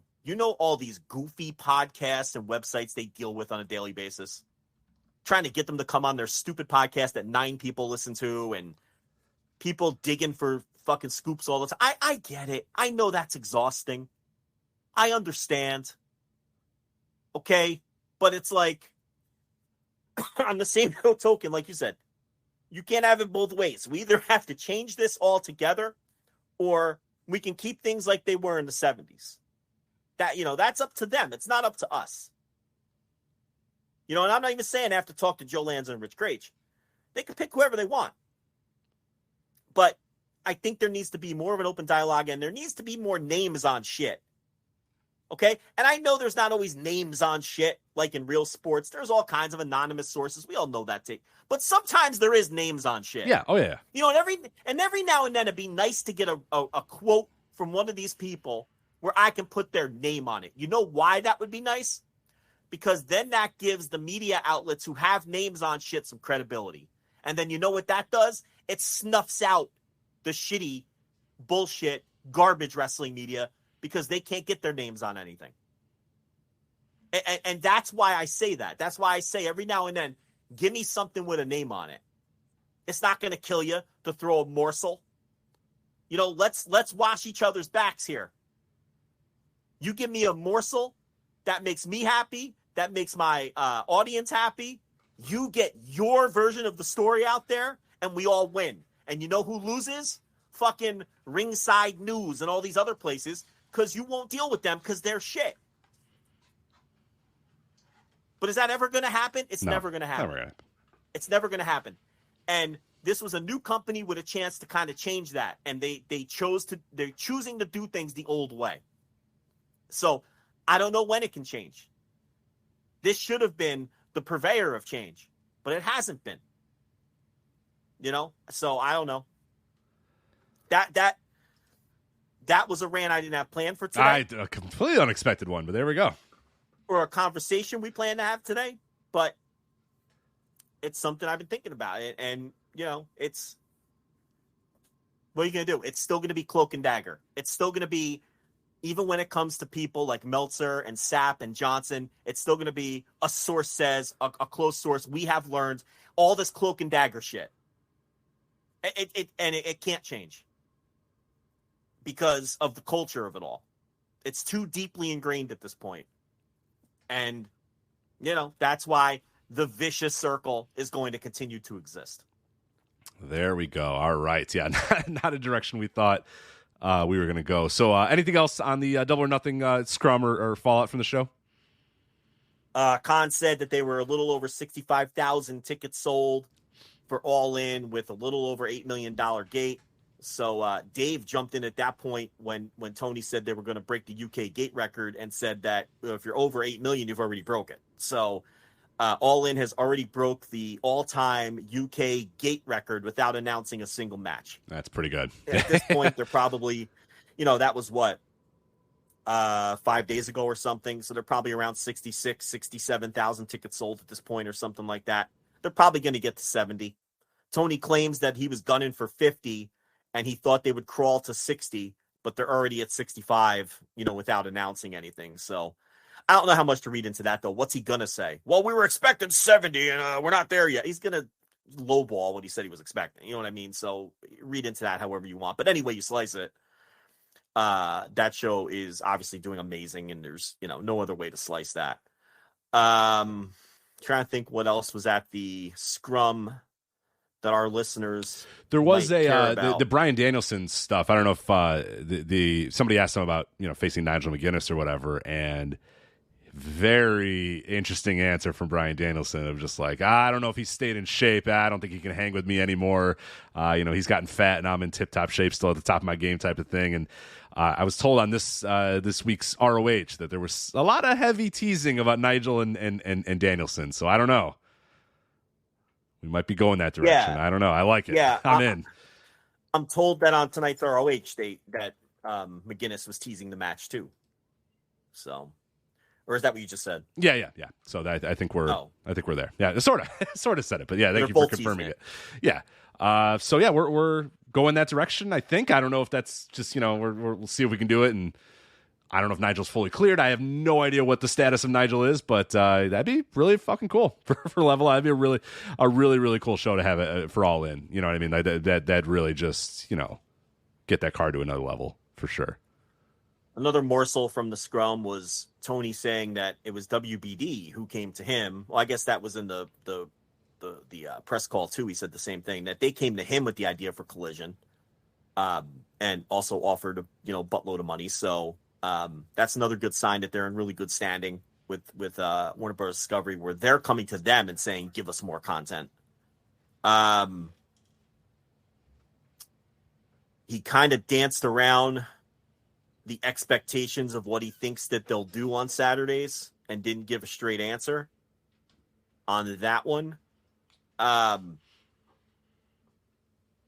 I think that was all the key stuff from the scrum. So I think we could put Double or Nothing in the rear view, right? All right. That's it. Double or Nothing. Goodbye. Instant Reaction Live, if you do want to go back and listen to that again, 2-hour review of that show, Instant Reaction Live, $10 tier, Flagship Patreon.com. That was on Sunday night. So we're going to get into the world of NXT and WWE. Before we do that, I do have to let you know that this episode of the Flagship Podcast is sponsored by BetStamp, the BetStamp app, which is helping thousands of people win at sports betting for free. The same way that travelers use Google Flights or Expedia to find the best prices, bettors can now use BetStamp to do the same. When you place a bet, the odds given by a sportsbook will determine how much you can possibly win.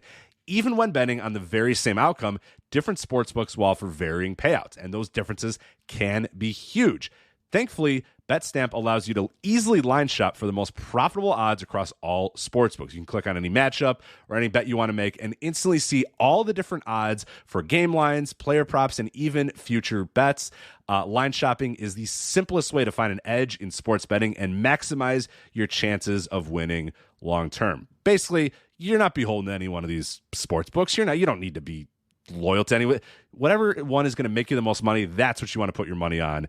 That's where you want to bet with, and that is what BetStamp helps you do. On average, BetStamp users win an extra $1,000 yearly just by line shopping. You can find the BetStamp app on the Apple iOS store, Google Play, or through your browser at betstamp.app/VOW. Again, that's betstamp.app/VOW to access all of these benefits. Make sure you sign up using that promo code VOW. Promo code again, VOW, and start your journey to successful sports betting today. If you do forget to use that VOW code at sign up, don't worry, you can always enter our code in your BetStamp account settings afterwards as well. Again, that's betstamp.app/VOW, promo code VOW, or find the BetStamp app on Apple iOS or Google Play.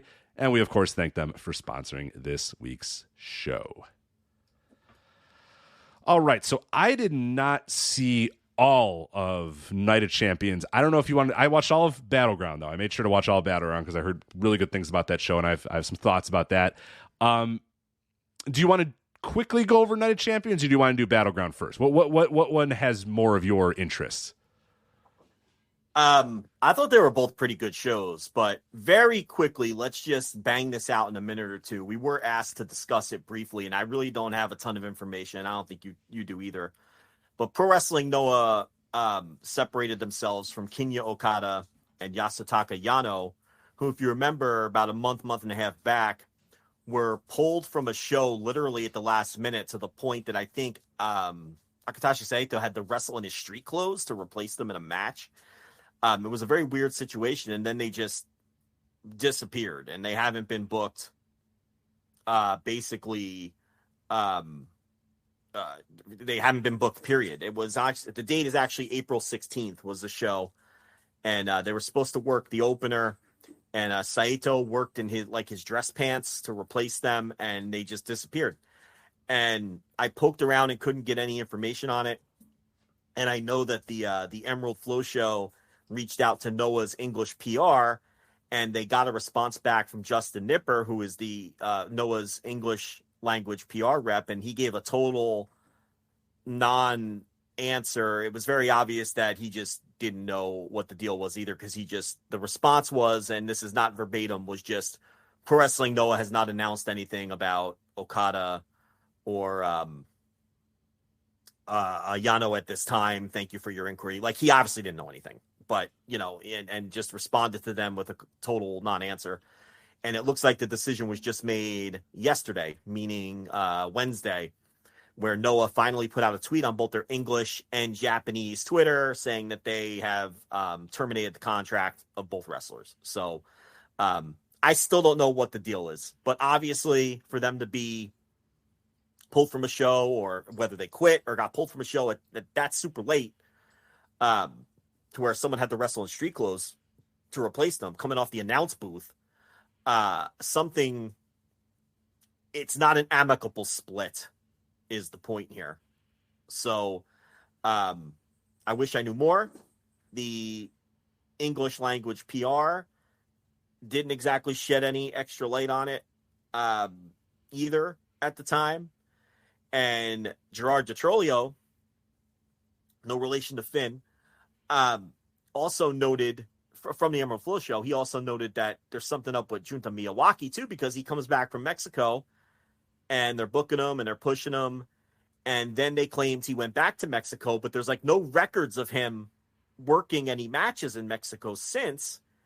And now he comes back in the spring and he's just been totally jobbed out and taken a bunch of falls. And that's also kind of fishy, because you have this good young wrestler who had gotten good marks for his excursion in Mexico. He comes back. It looks like they're going to push him. Then he disappears again. They claim he's in Mexico, but there's no proof he's in Mexico. And then when he comes back from this alleged second excursion, he's getting jobbed out.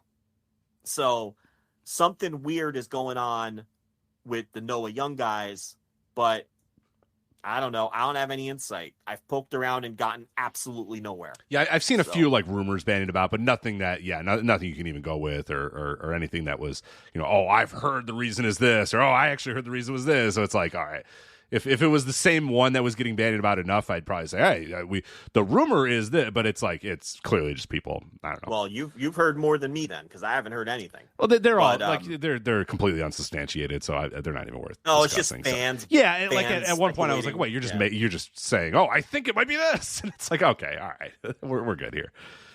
Okay. I heard they did this. It's okay. Cool. Might not be the worst idea to reach out to the PR again, but Rich, if I were you, I'd send that email and don't let me send it. Yeah, but I handle that one, not you. You handle that one. I'll send that one. Yeah, I'll send that one over if you need to. Yeah. Anyway, not exactly best buds with that fella, but anyway, I tend to make some enemies. You do make a couple enemies here and there. Yeah. No. Okay, occasionally. So, all right. So that is the latest on the Noah, folks. There's a lot of weird stuff going on in Japan. Hopefully, maybe next week we'll have a chance to. There's a few things right on the cusp of happening and potentially breaking. So it'll be a fun show to do one of these weeks pretty soon, because a lot of movement going on, a lot of weird stuff going on in Japan right now. That's all I'll say there. So Hiromu's and Dragon Gates. Things happening, stuff happening. We'll do it. We have to do a bounce around Japan pretty soon here. I think, Hiromu's going to wrestle Yamato at World. Yeah, he is. Well, look, this is what happens when the companies are all working together. They're going to have that all together show again, and all the companies have been working together all year. They're all coming together to try to help get out of this COVID mess and lift each other up. And Hiromu's booking these junior festival shows, and there's paybacks involved. There's, we'll do this if you do that. And that's what this strikes me as, so Hiromu's going to go wrestle Yamato at Kobe World. Yep. And that should be a lot of fun to see Hiromu in that environment. For sure.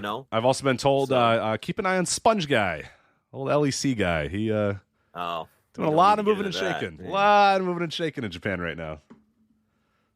Yeah, well. Old Sponge Guy. He's not quite the... what was it, Menguse Super, the sunglasses guy, the Tenru from SWS, but oh yeah, that's fun. But yeah, there you go. So a lot of movement going on there. We'll see. But yeah, some other stuff that we'll find out hopefully in the next couple of weeks what's going on there. But yeah, we're due for a bouncing around Japan sometime very, very soon here. So once American wrestling stops being so fucking crazy for a week, we can dive into some of that stuff. But let's get back to WWE and NXT here. Again, Night of Champions, Battleground, where do you want to start there? Because like I said, I only saw the final two from Night of Champions, so we can go quick on that, or we can dig into Battleground a little bit. Yeah, let's go chronological order. So we'll start with Night of Champions. Live from the Jeddah Superdome. Oh, Rich. Yeah. I got to tell you, I thought this was a pretty good show, top to bottom. I hate, let me stress the word hate, NXT, and I thought Battleground was a good show. Yeah, I like Battleground a lot, actually. Well. I like Battleground. So, let's dive into Night of Champions. This is the show where you only saw the top two? I only saw the final. Yeah, I only saw Lesnar and Rhodes and then the tag match, main event. So, I thought Seth Rollins, AJ Styles was a very good match, well worth the time. I went a smidge over 4 stars on that. Seth Rollins, listen, you may have called Teton doing well in the Super Juniors, and we'll get to that, but I called Seth Rollins winning this dopey fake title. You did. And he did indeed. From day one, you did. Yeah, so he did indeed finish off his tournament victory over AJ Styles here in a battle of two guys who passive-aggressively buried the title before they wrestled for it. Seth Rollins is the WWE World Heavyweight Champion, whatever that is worth. The funny thing about this is even the very favorable towards WWE media and even WWE fans are like, this thing is fucking stupid. Everybody knows the score with it. It's hilarious. Yeah, no one cares about this. Why does this exist? It makes Rollins look like a geek for having to put this thing over on TV when everybody knows he's a fake world champion. It's going to muddle things up when Roman's titles eventually, when he eventually loses or they get split up again. Now we have 3 world. What the fuck is going on here? So, but the match itself was very good. One spot I hated in the match, and I wish you would have watched just so we could talk about this spot. But Seth had AJ set up for the curb stomp, and it was on the back end of the match, closing stretch. And instead of curb stomping AJ's head and winning the match, he curb stomped his hand. And then, AJ got up and was like shaking out his hand or whatever. And I'm like, why the fuck didn't he just give him the curb stomp and beat him? Right? Like he had him in position. It's not like AJ moved. He curb stomped his hand on purpose. And then like 3 minutes later, he gives him the proper curb stomp and pins him. Just give him yeah. Like, why didn't you give him the curb stomp the first time? And this isn't me second guessing the psychology after the fact. I was watching this show live and talking about this in one of our chats, either Slack or Discord. I can't remember. And I said it like in real time. I'm like, why the fuck did he just curb stomp his hand? It doesn't make any sense. You know what I mean? Like, it's not softening him up, or he could have just killed him right there. It's like fucking Austin Powers, fucking Scott Evil telling his father, just shoot him in the head. Like, I'll shoot him in the head right now. Like, what? That's like with this. Why didn't he just curb stomp him? I don't know. So that didn't make any sense, but otherwise the match was exactly what you would expect a good Seth Rollins versus AJ Styles match to be. So there you go. Trish Stratus, Becky Lynch. I didn't think much of this at all. I saw this getting a lot of praise in real time as I was watching the show. And I didn't quite understand that. I just thought this was a average ass match. And it didn't do anything for me. Trish is a heel now. And I don't know. I don't have anything else to add about it. Sort it's of like a heel. One of those spots. She still gets like boos in the arena, but then they have to play boo_3.mp3 every time that she comes out. Yeah. Because people don't want to boo her. So like they cut to the crowd and people are like, yeah, well, it's going with their fucking jet engine boos. So yeah. It did have that sloppy nastiness to it that people like sometimes. Maybe that's why. But it didn't work for me. Gunther Rich defeats Mustafa Ali. Mustafa Ali way over in the building, as you would suspect. The crowd was great. That's one thing. The fans here love their WWE action, Rich, in the Jeddah Superdome. And they were hot for Ali.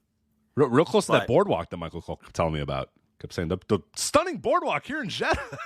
I'm like, all right, cool. Yeah. This progressive society, right. Which he there's nice hotels and a boardwalk and amusement rides. I'm like, yeah, I think I'm good, but looks like Atlantic City kind of. I think I'm all right. So thank you anyway. So if you're not into the community theater stuff at the end of the show, this to me was the best wrestling match, Gunther and Ali, which looking at the card probably could have, well, I guess Rollins Styles had a chance to be a little better, right? But I preferred Gunther Ali to that match, and I thought that once again Gunther was outstanding. I think he's the best wrestler in the company right now, and it was nice to see Ali get a chance on something other than doing a job on Monday Night Raw or something. Asuka, this was the big upset. A lot of people weren't expecting this. I was stunned. I didn't watch the match. I was stunned when I saw the result. I thought somebody was lying to me when they said that, and then I had to look. I'm like, holy shit. Yeah, so they ended Belair's title reign, and Asuka wins the bout. I thought it was better than the Trish Stratus Becky Lynch match, but I still thought it had a lot of issues. It's kind of what was Belair's previous pay-per-view match? I'm trying to think. I know that when she wrestled I can find it. I can remember real quick. Because this was the second straight match where Backlash, the one with Io, right? The Puerto Rico one? Yeah.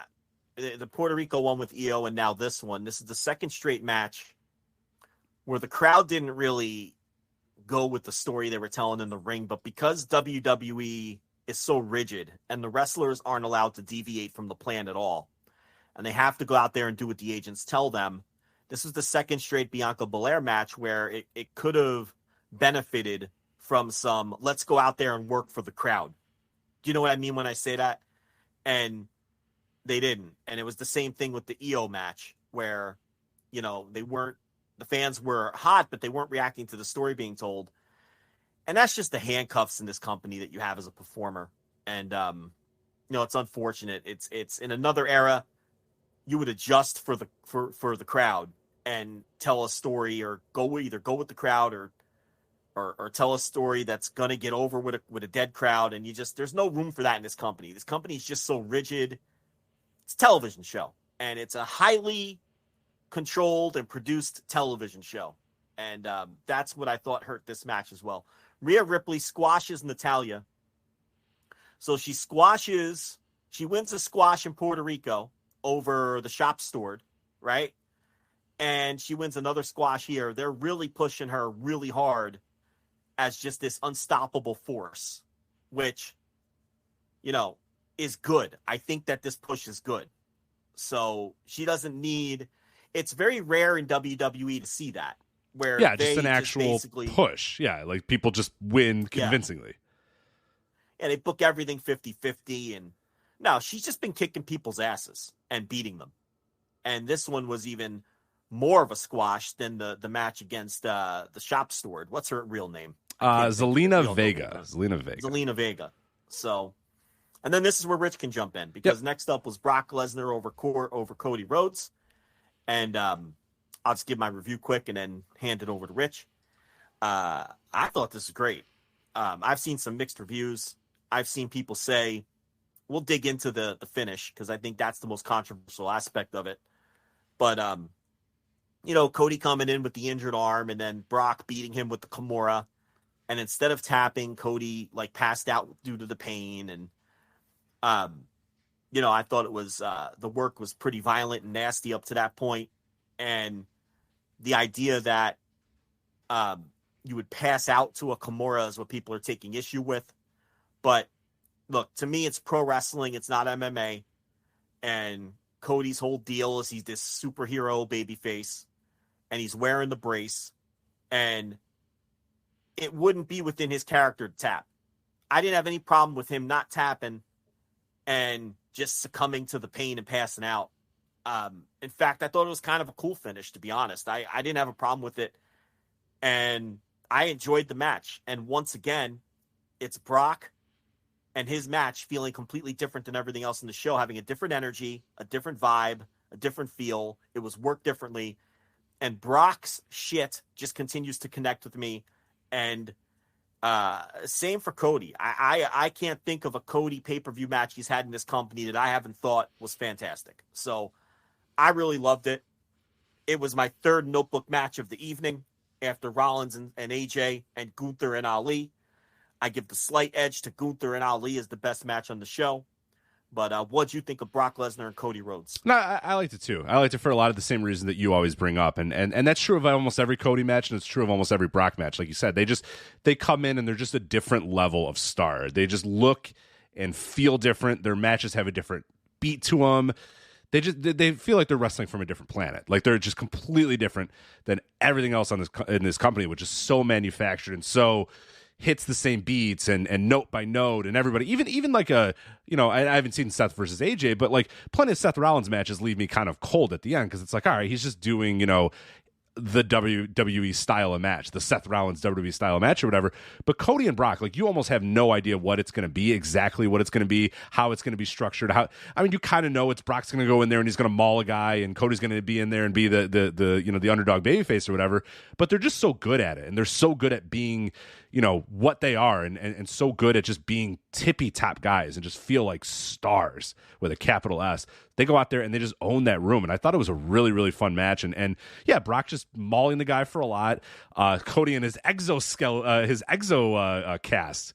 Michael Cole kept saying exocast for some reason. I was like, all right, call it a cast. I get what a cast is. Every cast an exocast? I would assume every cast is outside of I don't know. You have to ask Michael Cole and Vince McMahon. Is that some okay? You're married to a nurse. Is that some shit that's just WWE speak, or is that something I've never heard that in my life? It sounds dumb. Every cast by rule is an exocast. I guess the material that it's made out of might change it. I don't know if that's the case. Because it wasn't like a plaster cast or whatever. It's made of like that black material. I don't know if that's what makes it an exocast or whatever. I don't know. I'll ask the nurse another day. But I think she's sleeping now. So no idea. But they had to continue to say exocast just to wake her up. Who cares if she worked? She doesn't. She'll say it. No, here's what she'll say is, I don't work in that department. I don't work in that area. Yeah. I promise. She'll say, I don't know. I don't fucking know. Still her neighborhood. Like, it's like. Nah, you would think, but, I would expect a carpenter and a construction worker to both know the difference between different kinds of hammers, even though they don't do the same job. But they both use hammers, though, right? Yeah. She doesn't know how to treat a broken arm. I don't buy that. No, she doesn't. No. She really couldn't do that? No. Hell no. I thought nurses had general knowledge of everything. Nah, they did when they graduated nursing school, but she hasn't done any of that shit in 10 years. So. Oh, so if you don't use it, you lose it. Yeah, is exactly. What you're saying. So okay, she knows hearts now. Yeah. Hearts is her. You got a question about a heart? So she's got you. So when you stub your toe or have some kind of weird, doesn't give a shit, some kind of weird rash on your body, she's like, I don't fucking know. Yeah, well, even if she knew, she probably would say the same thing. But yeah, I genuinely don't think she knows, but she also might just be bluffing so that I don't. So you don't get any of the advantages. I get that. She's nothing. Just like, she's like, go see a doctor. No, it's worse. Like, I'll like the other day I stubbed my toe real bad. I'm pretty sure I broke it. It's like one of my little toes on one of my feet or whatever. It's all black and blue. It's like bent weird. I'm like, whatever. The little toes that you break them off, they don't really matter. Yeah. And I'm like, man, look at that. And she's like, oh yeah, the guy we took care of, he died yesterday. I was like, okay, all right. Like, all right. Fantastic. Yeah, I got it. Yeah. It's just like, real quickly it's like, oh, does that hurt? Your little baby toe hurts? Oh, well, this guy that we put a new heart in rejected it. Now he's dead. I'm like, oh, okay. That's cool. What are you gonna do? How was your day at work? I'm like, I stubbed my toe and it hurts a lot. She's like, oh, my patient died in front of me. And I'm like, oh, all right. Yeah. So we're pretty equal. I mean, look at this thing. It's real black and blue, though. Yeah. I don't know what I'm going to do besides just pretend like it's fine and it's going to be fine. And it's all right. Yeah. So no, I get no sympathy. But no, not a lot of cast being put on in the CCU. But anyway, I thought it was good, and the finish I had no problem with. I mean, I knew Brock was going to win. I knew the finish was going to be Cody's cast being a part of it. I do have to take a little bit of issue with President Jack Tunney allowing Cody Rhodes to go out there and hit people with his cast. What are we doing here? Right? Yeah. He's just hitting Brock Lesnar in the top of the head with his cast, which rules, by the way. I agree that it rules, but why does this guy get special treatment? Well, I guess if a guy's going to wrestle with a broken arm, you got to give him some. You'll let him use this exocast to hit Brock Lesnar over the head? Well, it nearly won him this match. He had some momentum going on hitting Brock Lesnar with his exocast, but eventually it was not to be. And passing out in the Kimura, I guess the only thing I would say is that he didn't fully pass out. Because it wasn't like they had to get him off the ground. The referee just kind of came over and was like, you're done, you're done, you're done. And Cody wasn't out. You know what I mean? He was up a couple seconds later. So if he had truly passed out, if it was a blood choke type of thing or whatever, or he passed out in the ring and just collapsed on under his own power or whatever, that's one thing. It wasn't that he fully quote unquote passed out. The referee clearly knew that he had no more and he was just not fighting back anymore. So he decided to call it. Type of thing. So I don't know. I didn't have any issue with it. And if you're putting a Kimura and you got a broken arm, quote unquote, I don't think that's a bad move at all. It's got an exoskeleton. Yeah, exactly. He was enduring the pain. It's fucking pro wrestling. And it's on top of that, it's WWE. Yeah, honestly, you're gonna kill yourself trying to apply logic to WWE. But I thought that it wasn't that unrealistic to me, and it was a good match. It was under 10 minutes. Bombs after bombs, the bell rang and they just went at each other right away. No, it's good, and now we can go to SummerSlam and settle it once and for all. Hopefully, ideally with Cody defeating Brock, but we'll see. Yeah, look, I'm not saying it was the match of the fucking century. I just enjoyed it. That's all. It was a good match. So before we get to this main event, I am kicking myself. I knew I should have bet Nuggets to sweep the series. They but went I up was big. a coward. Big game 1 win already. I'm watching on the side, the convincing win. I'm a coward, and I've just bet them to win the series, which I may as well just spend the money now. But I should have bet them to sweep the series. I was an absolute coward. Sweeps tough. I have no sweeps are always tough. Yeah, but the value was great. I have no respect for the bum-ass 8 seed Miami Heat. Damn right. Their ride ends right here. Okay? They're done. So I should have bet the sweep. I should have bet the sweep and the win, is what I'm saying. Bet the series win and bet the sweep, but I was too much of a coward to bet the sweep, and I'm annoyed because I feel like they're going to sweep the series. But you know the thing about it though, Rich, Hey, Hoya comes away with an NBA championship ring either way here. We got Jeff Green and Omar Yurtseven over on the Miami bench. Omar Yurtseven. So we have a well-earned Hoya championship. Either the Hoyas are a winner either way. So, yeah, I remember. Goddamn, sorry. I remember last week when you were talking about Jeff Green. You're like, "Oh, finally a title for Jeff Green." I was like, "There's no way Jeff Green he's been in the league for 19 years. He's played on 17 different teams. There's no way he didn't find himself into a ring at some point. Always on good teams. He's always on good teams. He's been on good. Like he has been the last guy that like a team is be like, all right, we're trying to build a title team. Let's bring in Jeff Green. We're trying to build a title team. We've got a mid-level exemption. Yes, where's call Jeff Green? Yeah, and he always comes, and he's always there, and he always plays. Yeah. How has he never won a title? I don't know. I'm stunned. He's been minutes too. He's been on Cleveland. He was on Houston. He was in Brooklyn. He's been everywhere. He was in Boston, OKC. He was everywhere. Yeah, never won a title, man. Damn. Well, he's about to get one. Check back in a week. Or Omar Yurtseven will get the other one, so. Listen, fingers crossed for both. You know, the Hoyas are winners either way. Here you go. Suit Williams calling your bluff here. Says Heat and 5, cowards. Put my name on that. Heat and 5. We'll He's got him winning 4 straight after this. That's crazy. That's madness, Suit Williams. I don't know. I only saw the fourth quarter here because I had the Reds game on. But pretty I'm not going to sit here and tell you. Pretty convincing. Yeah. I was watching it. But I only saw the fourth quarter. Yeah. But I don't know. I didn't like. If I had money on the Heat, I wouldn't like what I saw tonight. No, I wouldn't. Yeah. Kevin Owens and Sami Zayn defeat the Bloodline. A lot of people thought Roman Reigns and Solo Sikoa would take away the tag titles here and have Roman hold it up. Who was that? Solo Sikoa. Okay. Listen, Rich, I'm sorry. I try to pronounce things properly, unlike you. Right. Okay. We thought we'd get Roman like Ultimo Dragon, titles all draped up and down his arms. Because you know, if they won, he would have took Solo's title too. But we didn't get that. Now, look, I will say this about the match because I'm in a good mood. If you're into this shit, I'm sure you thought this was fucking phenomenal. The problem is I'm not into this shit. And I'm totally out on the Bloodline drama. I don't care. I don't give a fuck. I wouldn't watch SmackDown if you fucking put a gun to my head to keep up with this. It's boring.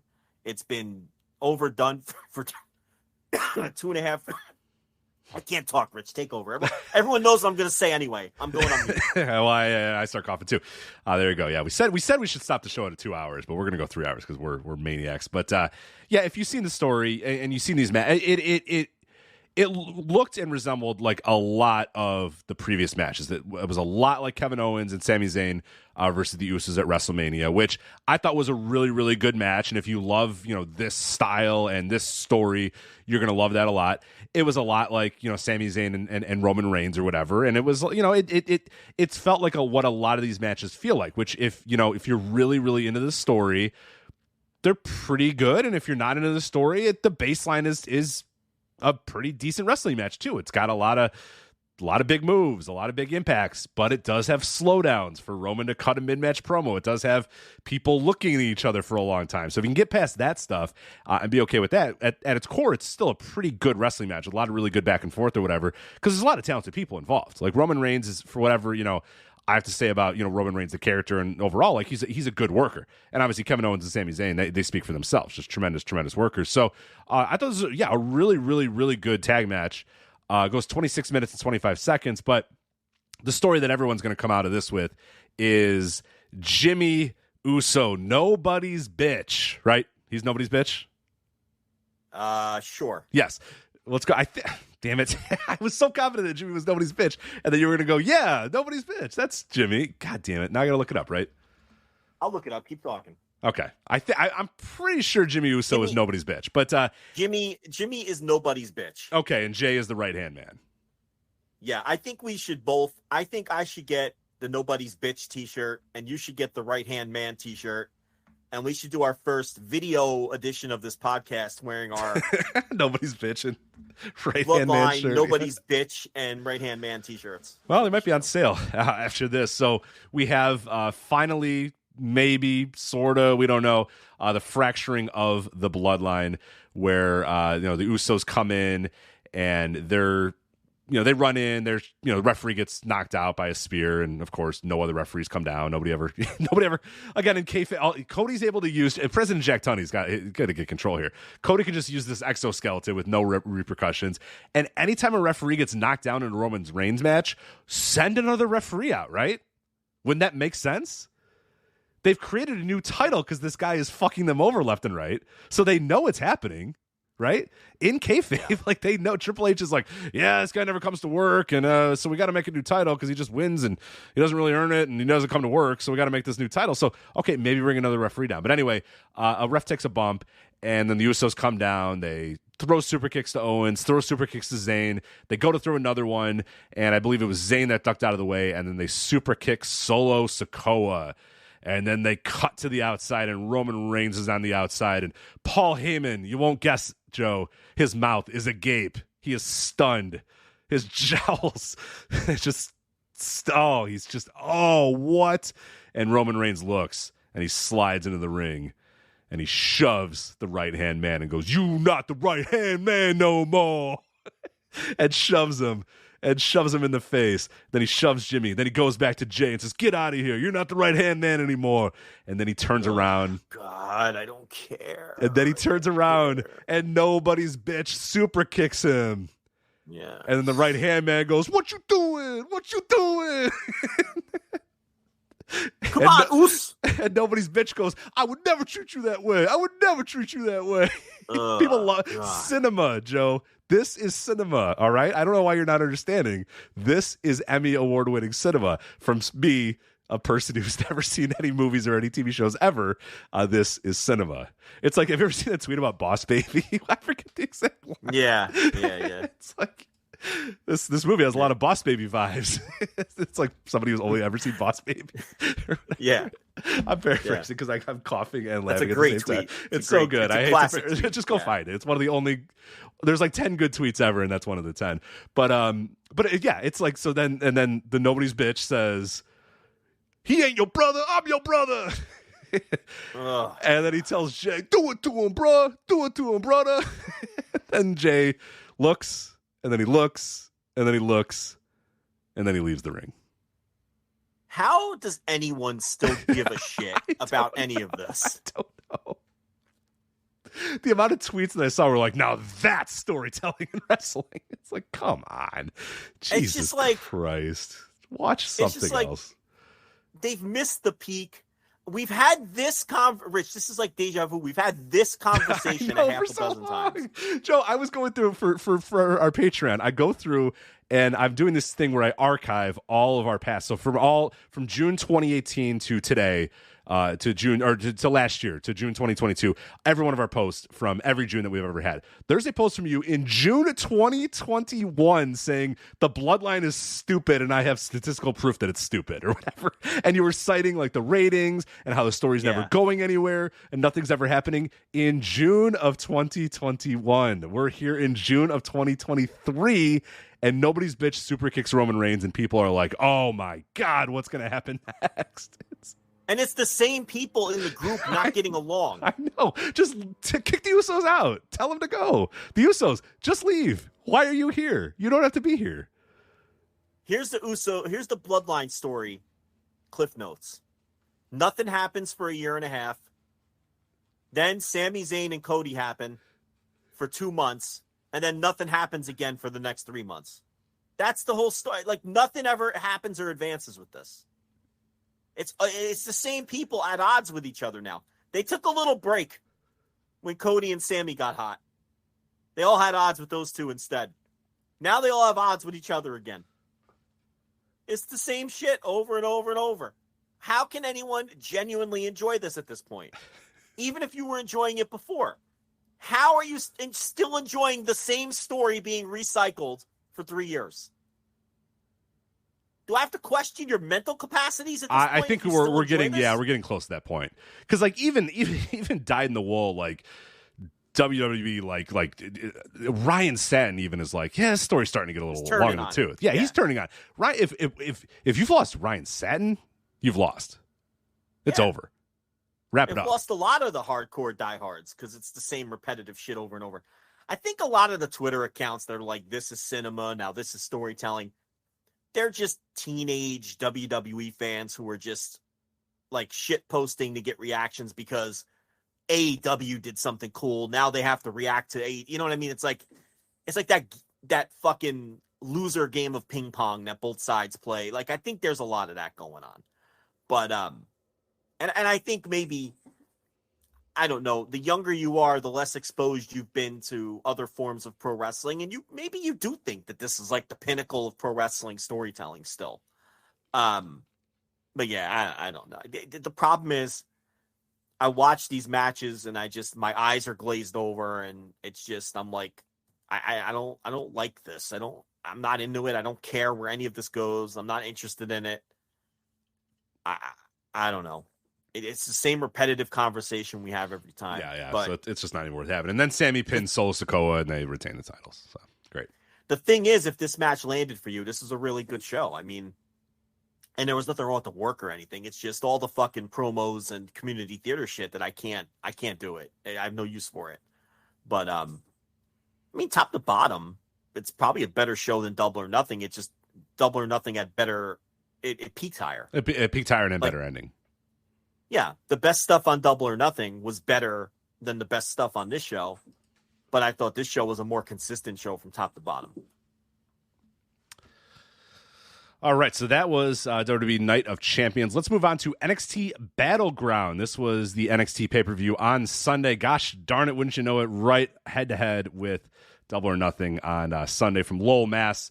I thought a pretty good show, actually. I top to bottom thought it was pretty good, and I usually don't like NXT. NXT usually causes me great pain and suffering, and I'm just like, ugh, why am I watching this? But there's some annoying parts and some annoying aspects of it because it's still NXT, and it's going to be overproduced, and it's going to sound like shit because they're going to use a lot of fake crowd noise, and Booker T is not going to know about any of the wrestlers or any of the stories or any of the moves or anything going on in the show. But other than that, the wrestling itself, bell to bell, I thought was pretty good, top to bottom, on Battleground. What do you think overall of the show before we go match by match here? This had all of the usual NXT trappings and traits and annoying ticks that make me hate NXT with every fiber of my being, because I truly do hate NXT. I think it's the saddest excuse for pro wrestling currently going today. I fucking hate it.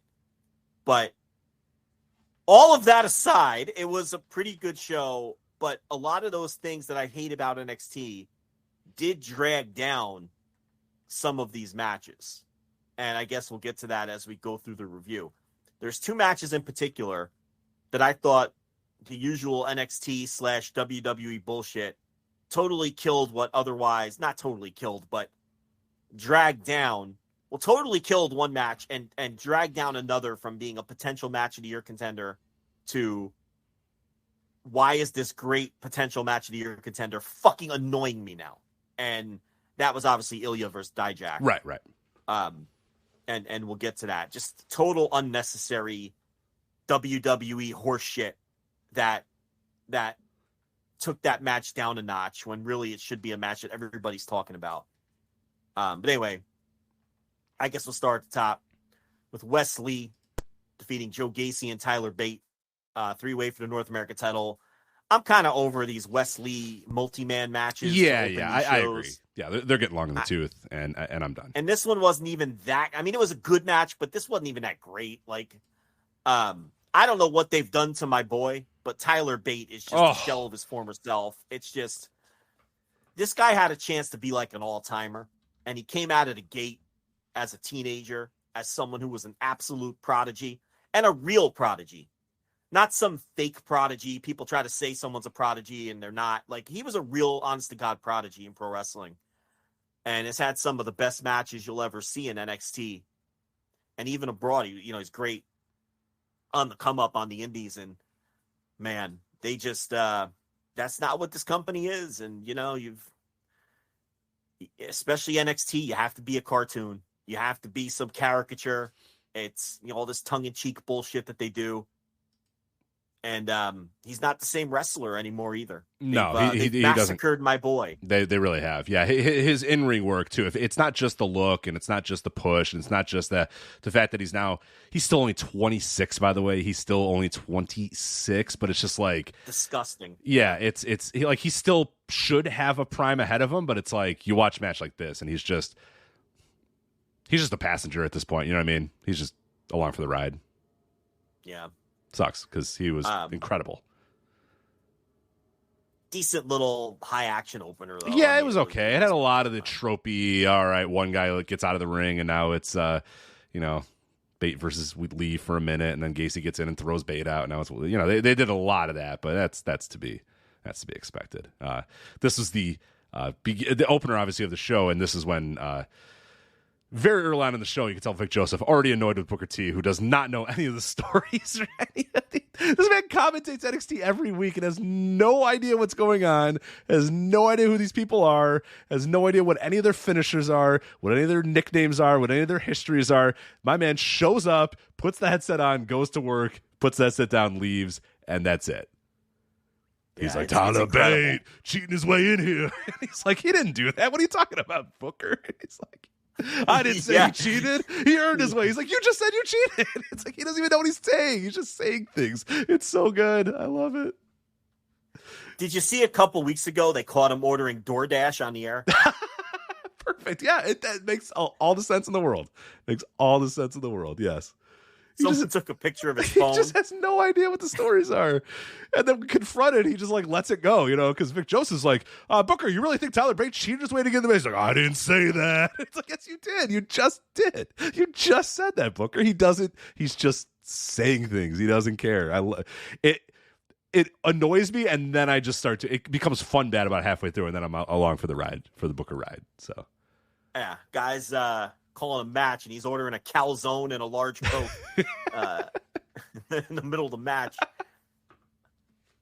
To be delivered to the table or to meet him backstage? What do you think? No, I think it was towards the end of the show. He was timing it. Okay. So yeah. He's ordering his DoorDash during NXT, and then, so he's got a hot meal waiting for him in the back, Ridiculous. So next we had Heritage Cup. Noam Dar against Dragon Lee. I was looking forward to this. And so Heritage Cup, they do the rounds. It's the British rounds, but it's best 2 out of 3. A DQ, you lose the match automatically. And those are the basics of it. There's some other rules as well. But I was loving this. This is Noam Dar's kind of specialty, and he always pulls some shenanigans to pull these matches out. And I thought this match was really good, and they're going through the rounds, and it's tied up 1-1. And this fucking cat, I swear to God. Can you hear all this going on? I heard a little scratch. In the background. She's just... She fucking knows I'm on the air. This cat. They're cats. They're evil. I know. You have to tell me. Her tail's puffed up. She's running around like a fucking... She's pulling these papers out of the corner and knocking them on the floor and then running through the papers. And she's looking at me and taunting me. She's staring at me right now. They know. Oh, of course they know. Maggie, come here, Maggie. Come here, Maggie. Come here. Oh, here you are. Come here, Maggie. She came to me. Maggie, come here. Come here. At minimum, I got to get this collar off. Come here. Bell. Come here. Don't you dare scratch his chair. I will send you right back to the pound. Get over here. All right, come here with the...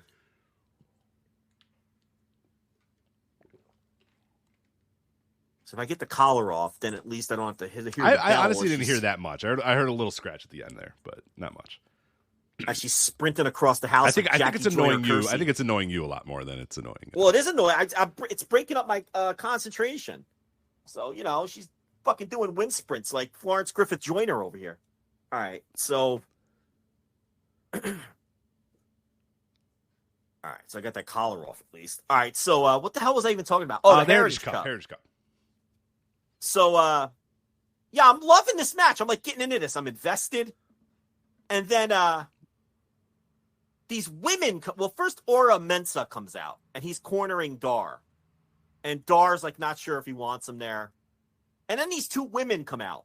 Well, I think Lash Legend one of them, or was it a Lash Legend was one of them? Yes. It's just Lash Legend. She comes out with the fucking spit bucket and hits Dragon Lee in the back with one of the worst weapon shots you'll ever see. This was the weakest and worst weapon shot. Yeah, apologize to Lance Storm. Apologize to Lance Storm right now. This is the worst one I've seen since Gato on Okada, when Gato turned on Okada. Do you remember that one? Yes.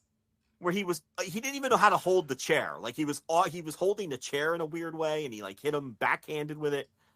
This is the worst weapon shot, and poor Dragon Lee has to sell this bucket to the lower back. This fucking cat, I swear to God.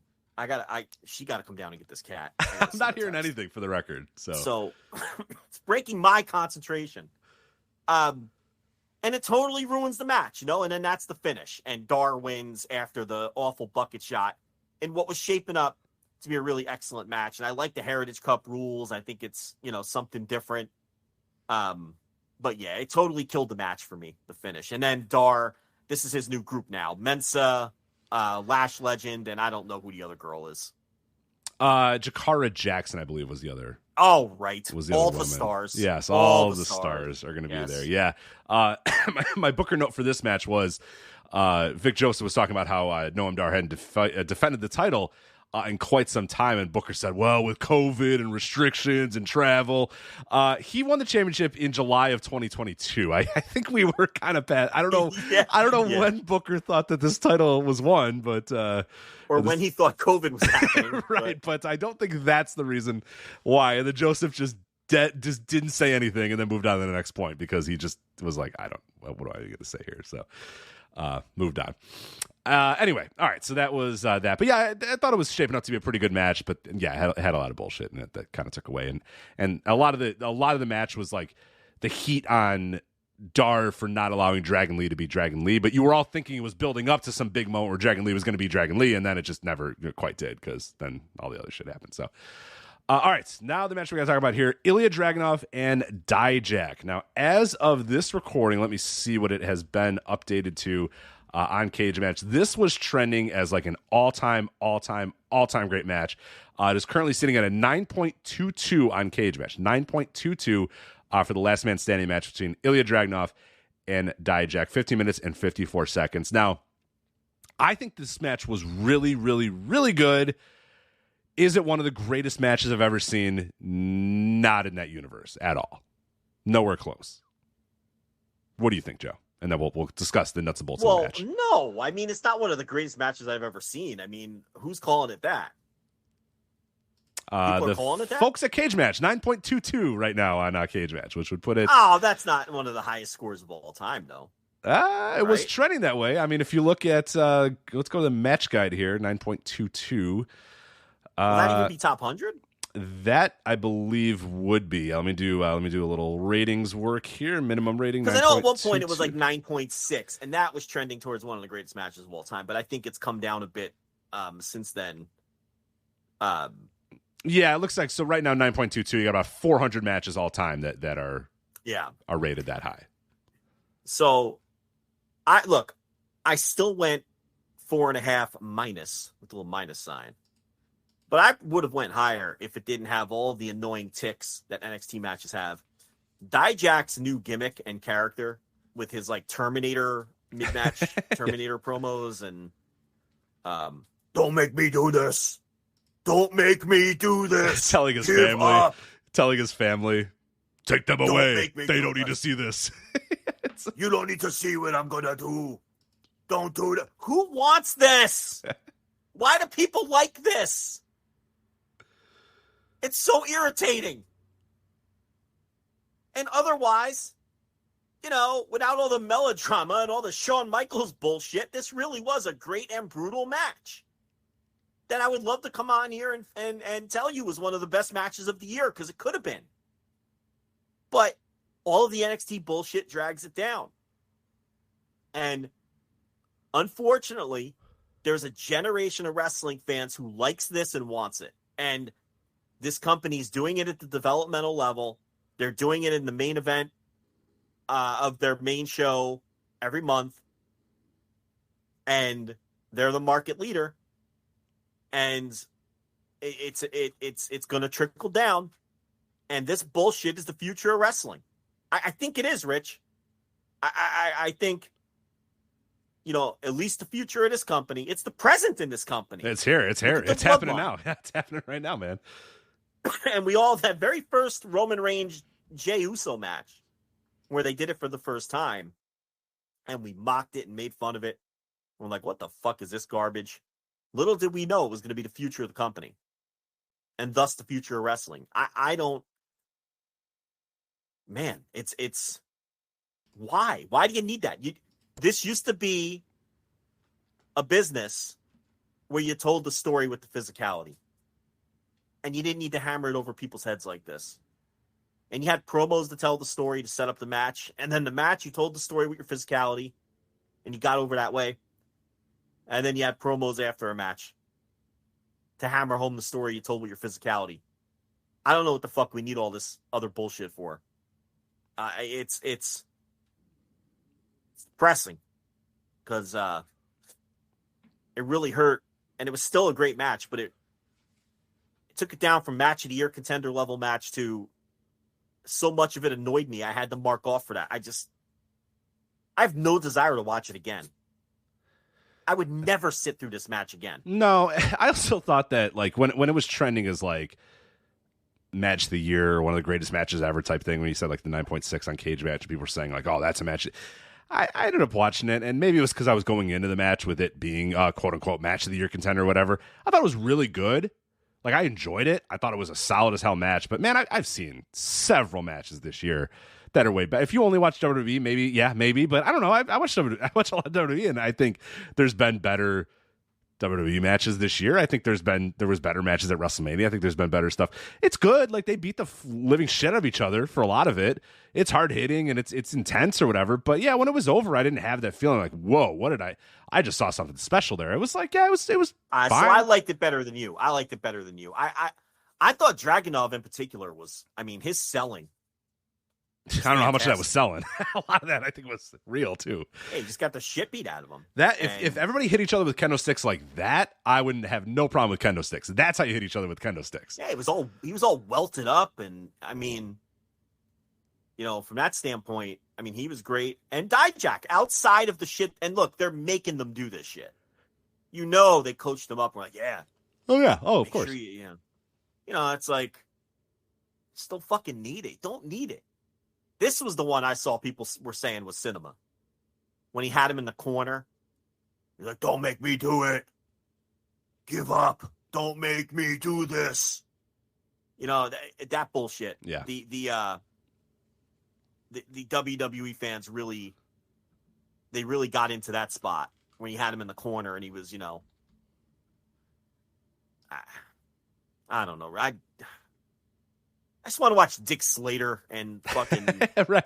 And the problem, if you take all that stuff out of this match, the match loses absolutely nothing. You know what I mean? Like, if you take out loses absolutely nothing, and it's still as good of a match. But they have to tell you the story. What is the story? You know what the story is, because Dijak's beating the shit out of Ilya Dragunov, and you could tell he's got him on the ropes and he can end him whenever he wants. Like, but it's not the story. You're not telling a story until Dijak tells you what the story is. So yeah, it's funny. People call this stuff cinema, but it's bad movies that do this stuff. Right. It's always like B movies that do this kind of shit. That have these over the top characters that over explain everything. And right. Good movies do a really good job of subtlety and leading you to a certain story beat or a certain storyline or whatever. But yeah.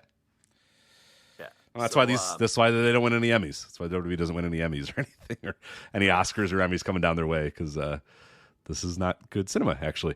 So that was Dragunov and Dijak, which again I really liked. Like, I went 4 1/4. It was a really good match. Like, you should go out of your way to watch it, but I'd be a little mindful for the people that are telling you it's like one of the greatest matches ever. Like, I don't know that I could recommend it on that level whatsoever. But do you want to talk about this match in the sense, do you want to do the cage match discussion now? Or do you want to wait till the end of the show? It's probably a good idea to do it now, because like we were saying, this match was trending at like a 9.6, like one of the greatest matches ever, one of the top 50 matches of all time in Cage Matches database. And Cage Match made an announcement. CageMatch.net made an announcement that starting this week, that you are not able to do a rating for a show or a match until I think it's 48 hours after the show, or I forget the exact time limit, but 24. I think it's 24. Yeah, maybe it's 24, but you can't just immediately, a show can't be done or a match can't be done and you can immediately rate it. Usually Cage Match is great about getting a show up right away and you can rate it right away, but they're starting to kind of get sick of certain wrestling fans bombing shows that probably don't deserve to be rated as good as they are, rating them as good as they are, and just kind of screwing up their whole system, which is something we talked about a year ago or so when, Tony Khan made the mistake of mentioning Cage Match once in a I forget if it was a media call or some scrum or something like that. And then for like the next 5 weeks, every Raw was the best rated television show ever. Every match was rated 9. It was like they were obviously just dive bombing Cage Match with positive ratings. It kind of slowed down from there, but now I think this is a good idea because I think people are very reactionary in the moment, and I think it's going to hurt the amount of votes that they get. But I think that those guys there, and they've talked about it before, and I know that WrestleNomics has had them on their show before. A lot of the people behind Cage Match, they don't really care if maybe 100 less people rate a match or rate a show. They'd rather have ratings that really reflect what the true sense of that match and that show was, and what the real consensus thinks, and not just what a group of people hell bent on making sure that they skew the numbers in one direction do. You know what I mean? So I think it's a good change. I'm all for it. I think it's a good idea. Yeah, because you get the tribalism, and this would have happened at the peak of the Monday Night War. This would have happened at the peak of New Japan versus Noah. This would have happened in any era this would have happened at the peak of WWF versus Jim Crockett Promotions. Whenever there's two sects of fans and they're having sort of this, battle of supremacy and which promotion is better, this shit's bound to happen. And really, this is the first time in the history of since Cage Matches existed that we've had, because we've got WWE versus AEW here, and the fans are tribalistic and they're overrating these shows because they want to make sure that the latest WWE show is rated higher than the latest AEW show and vice versa. So the idea being, if they delay the ability to rate a day, that people will calm down or forget to do it or lose the passion to do it, and it'll mitigate to some extent people just throwing 10s on everything to skew the scores, because this show was at like a 9.7 or something. Yeah, right now it's at an 8.7. It's at an 8.74 now, so it's come down. But 61 people said that this is a 10 out of 10 show. It's like, come on. You know what I mean? Yeah, it's a good show, but this is not a 10 out of 10 show. Even the most ardent, like NXT, no way, 10 out of 10, like one of the best shows ever. This is a perfect show. Come on. No, there's only one great match on the show, and it's like, and the Tiffany Stratton Lyra Valkyria match had an obscenely high rating for a while. It was over 9. It was over 9 for like a day and a half. Yeah. It's come down. It's a 7.94, which is still too high for that match. But it's like, I think this was the show that forced them to put their foot down and say, enough of this. This is ridiculous. And it can only help. I don't think it's going to completely mitigate it, but it can only help. And a lot of these ratings have settled, and they always do. They always do, start yeah. super high and come down. In the first 24 hours, that's when it really looks as ridiculous as it's going to look, or the first couple hours afterwards. Like you said, if when at the beginning of the week, Tiffany Stratton and the Valkyria one, it was like, 9.2 or whatever, like one of the top 200 matches of all time type of stuff or whatever. But then, now it's gone down significantly, and now it's again way too high at 7.94. And I do not truly believe that 34 people think this is a 10 out of 10 match, like a perfect wrestling match, or that 30 people think it's a 9 out of 10 or whatever. But that's bound to happen. But these things settle out a little bit, but still, by and large, like, a lot of these shows just look like, they're being overrated as part of a culture war. So I want to read you this one review. It says, by Matthew Corleone. No relation to related. Are you related to that guy? You know him? I'm not a Corleone. I'm a Lanza. I was going to give my grandmother's maiden name too, but there's psychos out there who will track people down. And don't do that. This is the best NXT's pay-per-view since HBK took over. Every single match was amazing. Ilya versus Dijak was the match of the night. And then it says, cringe how the AEW fans are putting a bad grade just because WWE did good. Clearly, this is written by a child. Yeah. That's number one. Number two is, Rich, the lowest rating for this show is a 5. And that was only 3 people. And 2 people gave it a 6. Everything else is above. There are no bad ratings from AEW fans or otherwise artificially dragging this down. There was not a single bad rating given for this show. So that just goes to show what we're dealing with here. Children who are fucking everything up because people giving this show a 7 isn't good enough, and that's considered a bad rating, and it must be AEW fans grading in bad faith because it's only, quote-unquote, a 7, which is a really good score. So there's only 5 total scores for this show below 7.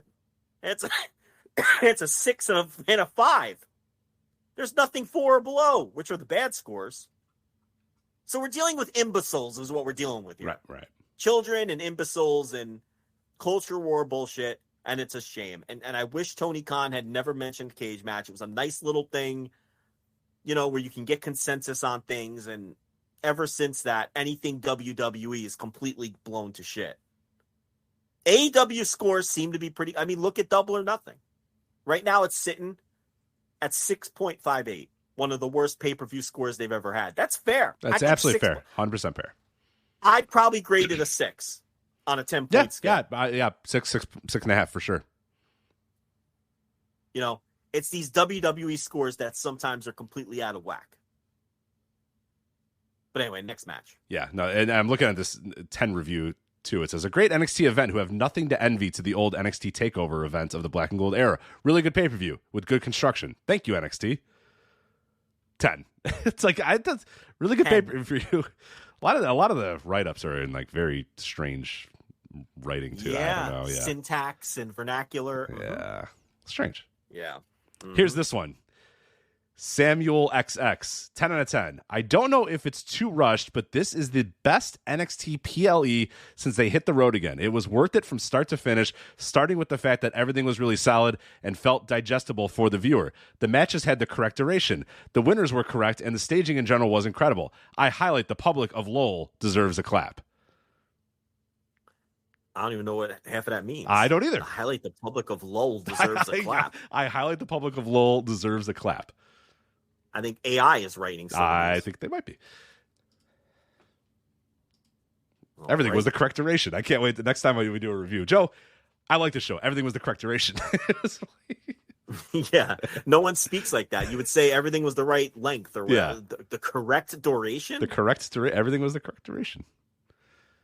Let me pull up the old Chat GPT. Please do not. We gotta go. We gotta go here. Come on, let's go.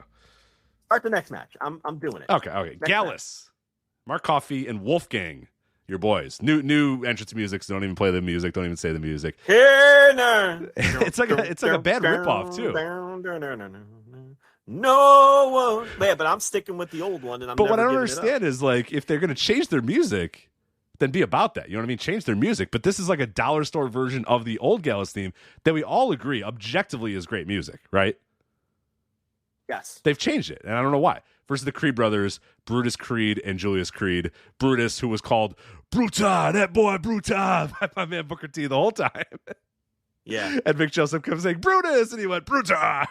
It's like, just great, great stuff from that. But I don't know. It was fine. I didn't love this match, but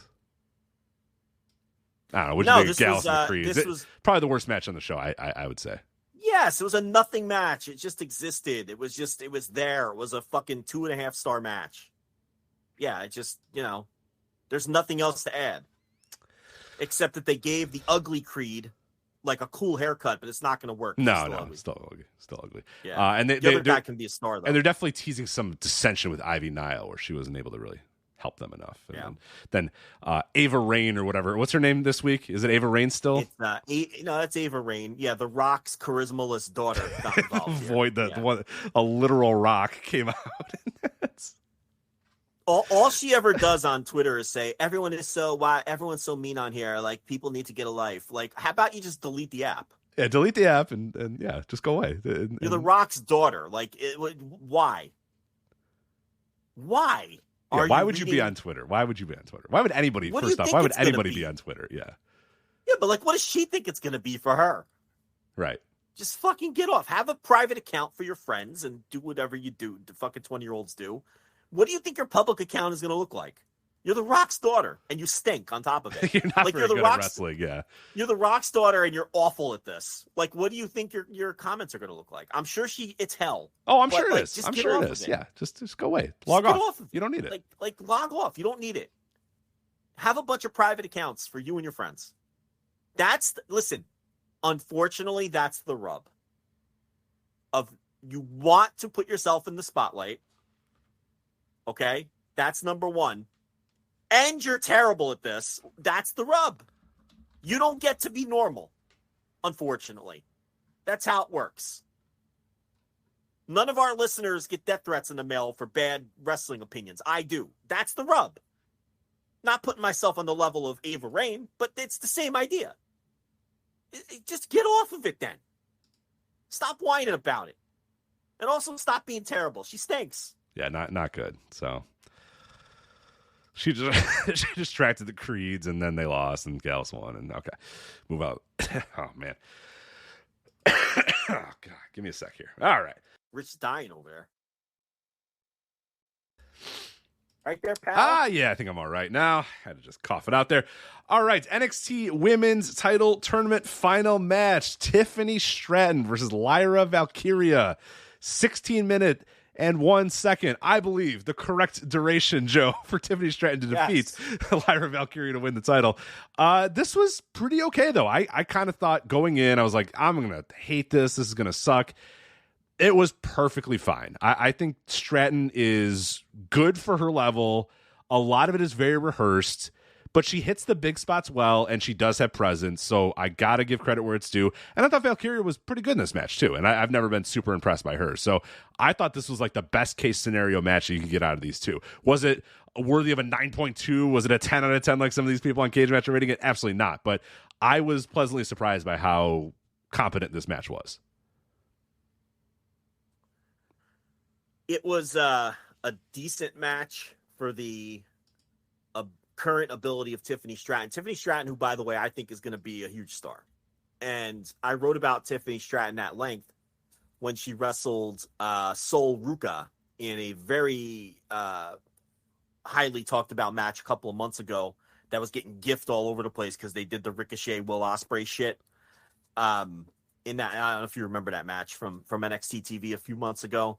And I reviewed it behind the paywall, and I actually wrote a very in-depth analysis of what I see in Tiffany Stratton and Sol Ruca, and I think that Stratton she's a total package, and if she keeps getting better, she gets it. She gets a lot of the nuances of pro wrestling. She understands.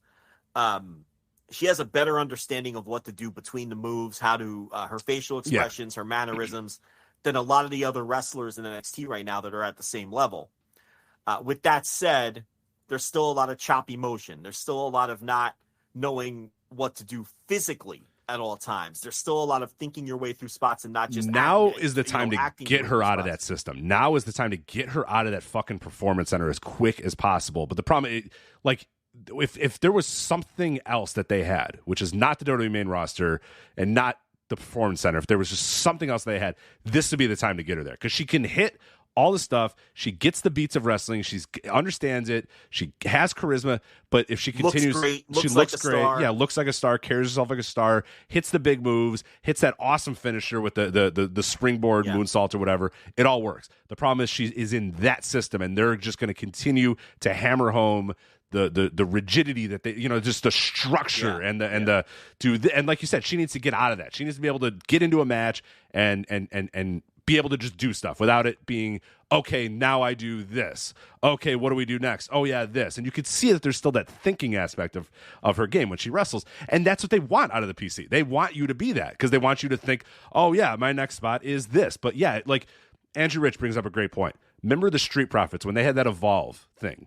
Yeah. The relationship between Evolve and NXT, and they sent the Street Profits and Sean Maluda, and I forget a few other guys that they sent over there. But the Street Profits were the one that came back, and they were ready to go because they went on the indies, and I'm sure Gabe said, hey, man, go out there, kick ass.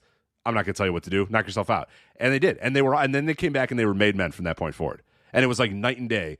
Not that they were bad before, but it was clear that they needed finishing school. They needed that last little bit to get them to be good pro wrestlers, not just good NXT superstars or WWE superstars or whatever. And they're still great. The Street Profits are still really, really good.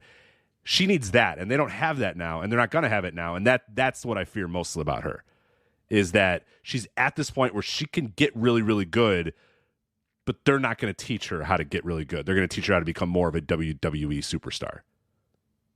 Yeah, I mean, but that's why I can't call this like a great match. It had a great finish and an exciting finish, and the finisher was well executed, and I think that's kind of like, kind of masked a lot of the flaws earlier in the match where you see, and this is a developmental show, and she is a 24-year-old developmental wrestler, and people aren't seeing or even looking for these little things that maybe we're seeing, where we're like, what? People are rating this match like a fucking 9? Like, this isn't a great match. Like, this is a good match for her experience level. And she's in there with a more experienced wrestler, who, slightly more anyway, who, someone who had been wrestling in Europe for a long time, even though they're close in age.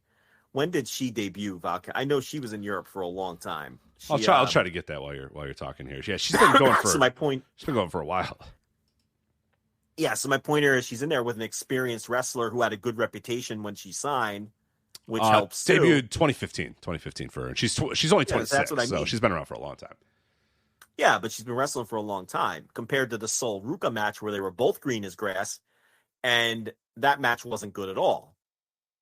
Even though people were sending around, the GIFs and the one spot that they did where they did their flippy doos. But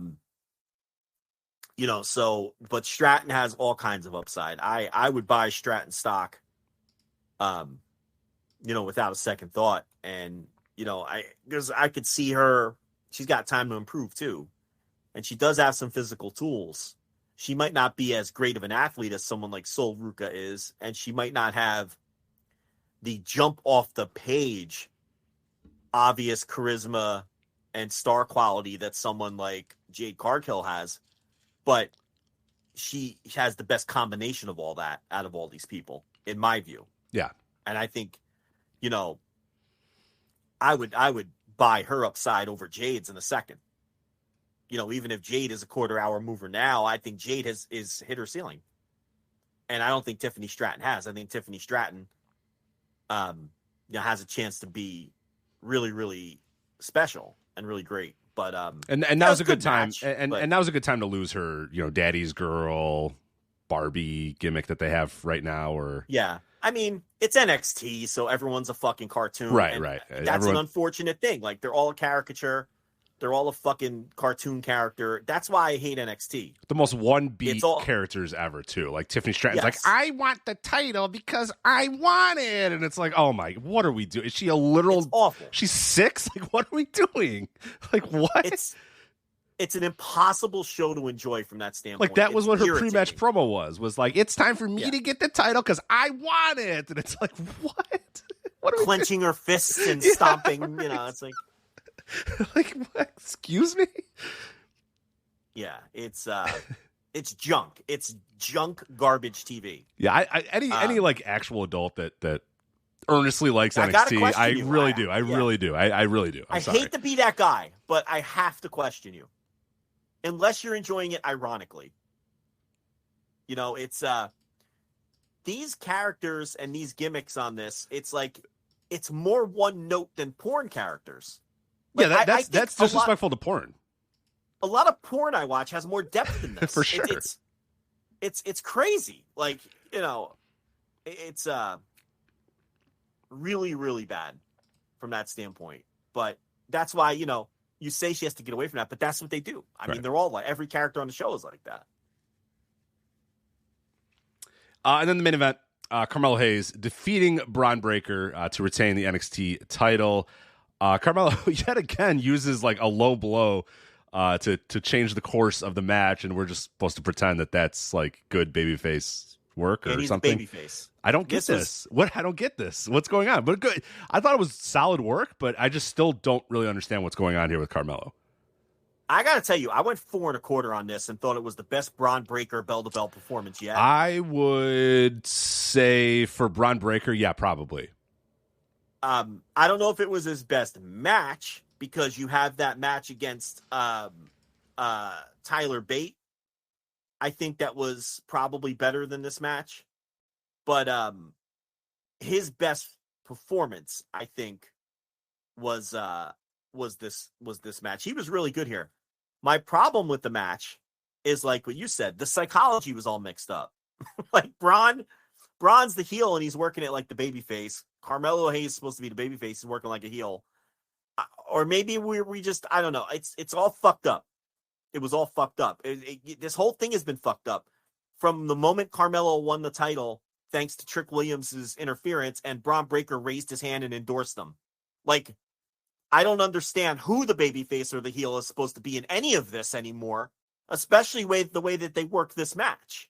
So, but setting all that aside and just watching the match as a performance, I thought it was really good, and it was better than the last match that they had, I thought, easily. And I thought Bron looked as good as he's ever looked in this. But yeah, I don't understand the face heel dynamics of any of this at all. Very, very good match. I agreed. The thing is that Carmelo, I just don't understand the character. I just don't understand what we're supposed to get out of the character. I don't understand what the vibe of the character is supposed to be because, like you said, it's the match has worked, and a lot of the Carmelo matches have been worked this way where he's getting beaten or he's getting dominated or he's getting, and that's fine for a heel babyface, especially in that company. They do that a lot. The heel will work over the face or whatever, but his comebacks aren't fiery babyface comebacks. He cheats and then he comes back. And I guess we're just supposed to either pretend that he didn't cheat or that's the rub and that's the good thing. I don't know. It's strange. That's all I'll say. It's very strange. Yeah. It's NXT and it fucking sucks, to wrap it up in a neat bow. I mean, I don't. I would think that in a developmental territory, you're going to want to teach the basics, how to work babyface, how to work heel. And you're going to leave some of these more, if you want to do complicated layers, that stuff, shouldn't that stuff be for the main roster? Right. In NXT, shouldn't they just be doing the bare bones kind of storytelling? But I don't know. What do I know? Well, like I said, everything's going to be right, though, because I believe I was muted when I said this, that Carmelo is now in a feud with Baron Corbin. So, yes. Yeah, that'll get him on the right track for sure. Yeah, which tells you he's a clear-cut babyface. Yes, yeah. So, that's easy. You could just chop all that out in the edit. Yeah, exactly. Nice and easy. The live listeners got to hear you be weird and just say, yeah, yeah, for a minute, and then, perfect. Alrighty. Hey, goddamn. Let's do some New Japan. I will set it up. Do some Japan. Yeah, go ahead. All right, so best of the Super Juniors. We got to talk about the semifinals and the finals. We'll spend most of the time on the final. The semifinal feels like it was years ago at this point, because we also have to preview Dominion, which is happening in just a couple of days. So the semifinals, Watto defeats Mike Bailey and Teton upsets Despy. I told you. I didn't really. You did. I kind of half did it. I was like, I think Teton can do it. But now I'm going to tell you that I told you that Teton was going to win. No, I didn't guess Metzer Watto. I think you and I both put him 4 out of 4 of guys that could make it to the best of the Super Junior final. So we got to own that one. But I predicted Teton. So I'm going to tell everybody about it. So. Well, I said you can knock me out with a brick if either guy won the fucking tournament and they were both in the final. I'm gonna take you up on that next time. Next time I see you. Look, I thought Teton had a phenomenal tournament, all told, especially when you factor in the great semifinal against Despy, which I went 4.5 on. And I don't know. Maybe this is the hot take of the show. I thought it was a little better than the final. And, the final people are saying is a match of the year contender. And, Watto versus Mike Bailey, the other semi, was also very good. I went 4.25 plus on that one. And I thought that Bailey was probably the best wrestler overall in the tournament. I think that he would probably be my tournament MVP if I had to pick one. So then we had the Watto Teton final, which is a great match. Now, look, I went 4.5 on the match. Okay. But here's where I differ from a lot of people. I thought Teton, well, maybe this part won't differ from a lot of people, but I thought Teton was the clear standout and star of the match. And I thought Teton carried the drama of the match. I thought the entire match was built on the idea of, is Teton going to pull this off and win this tournament? Because right. I agree. I agree. Yeah, because even though he was facing someone whose entire dynamic is that he's an underdog, Teton was really the underdog here in the story of the match. And I thought Teton's performance in the match was even better than his performance against Despy, and I thought the Despy match was a little better than this one. Teton was great, and he finished his tournament great. He had the great match against Hiromu on the 23rd. He had the great semi against Despy, and he had the great final against Watto. And I know everybody's talking about Watto. He won the tournament. And, he only lost 2 matches, and it's Watto's world right now, and we're just living in it, all this shit. I got to tell you, though, Rich, and I'm going to hand you the floor in a second, but I cannot get into Master Watto at all. He is probably the one wrestler in the world right now who I recognize has good matches, because he turned the corner last year. He's no longer shitty. He used to suck real bad. Yeah, right. No, he's definitely better than he used to be, for sure. He's a good wrestler, okay? He turned the corner last year, and he's really turned it up this year. He no longer sucks, okay? But with that said, he is the one wrestler in the world who I fully recognize and acknowledge as a good wrestler, who I have absolutely zero interest in watching wrestle, despite the fact that he had a couple matches this week that I thought were pretty great. I have no interest in this guy. He does nothing for me. To me, he has no charisma. I still think he's a fucking dork in all the wrong ways. And when his music hits and he comes out for a match, I am fighting the urge to fuck around with my phone. He's one of these wrestlers where if this wasn't my job, even though I know his matches are going to be good, I probably wouldn't watch his matches because I just don't like him. Even though I recognize that the matches are probably going to be good. He's also a guy where when he wrestles, I have to put my phone in another room because I just can't stay off of my phone when this guy's and I know everybody has wrestlers like that, but he's mine where I recognize he's good, but I don't give a fuck about this guy. And Rich, I'm in big trouble if they push him because, he's getting the title match at Dominion and it looks like they want to push him.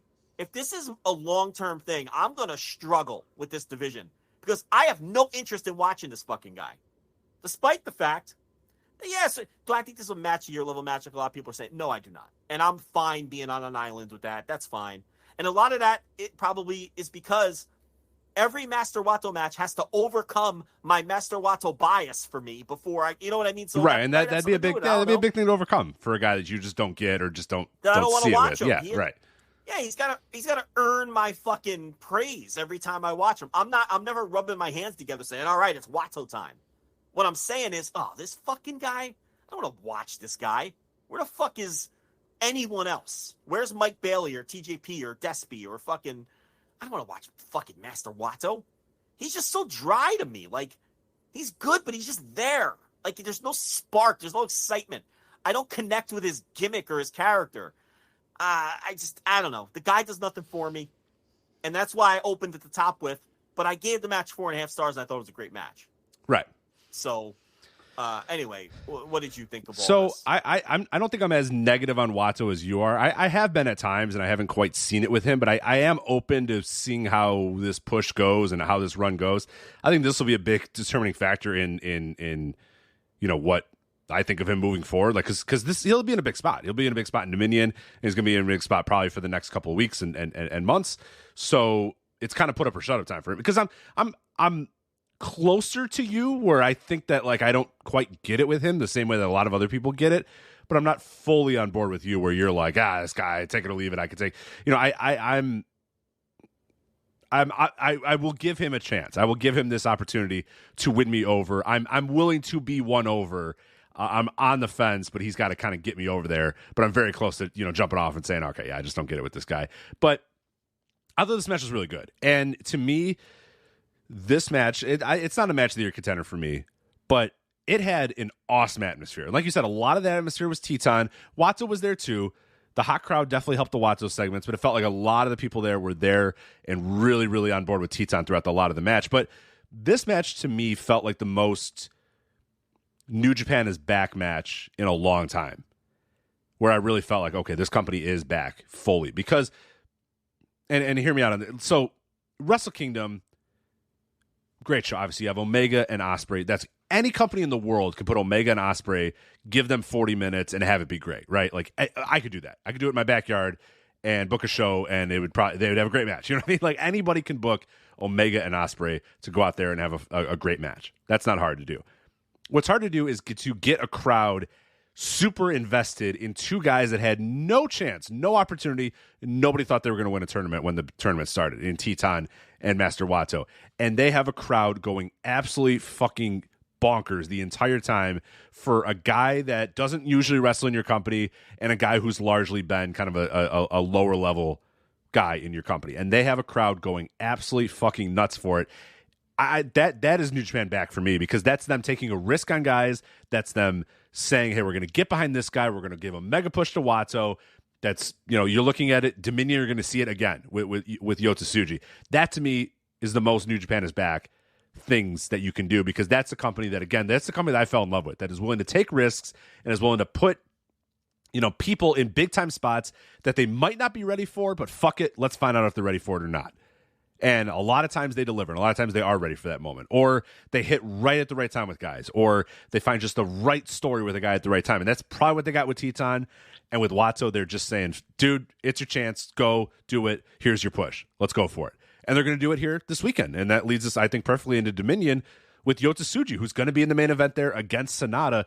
And that to me feels like, okay, we are back to what I loved about New Japan Pro Wrestling all those years ago. And that's taking fucking risks and saying, you know what? We're going to find out what happened. They were so careful and so calculated about so many things during COVID, after COVID, even into 2021 and even into 2022.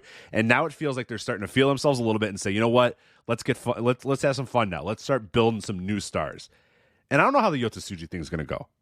I have no idea. This is truly an IWGP title match that I have no idea who's winning this match. Tickets weren't going great at last check. But okay. I haven't checked it in a week. But it's not like the building's going to be half empty, but it wasn't a sellout or anything like that yet. Okay, and that's but again, sometimes that's you might not expect it. It's Yota Tsuji, right? It's Yota Tsuji, and that's why you make these risks. The risk is that you do that to make a guy, and then the next time you come to town, it's not going to be that problem. You know what I mean? Like you got to make. So I don't know, but this is I hem and I haw of who's going to win this match a lot. I usually side that I think you do the thing with Tsuji if you're going to put him in the spot. He returns, he calls the guy out. He's just going to come to Dominion and lose a hard-fought match. I don't know. I guess you could do that.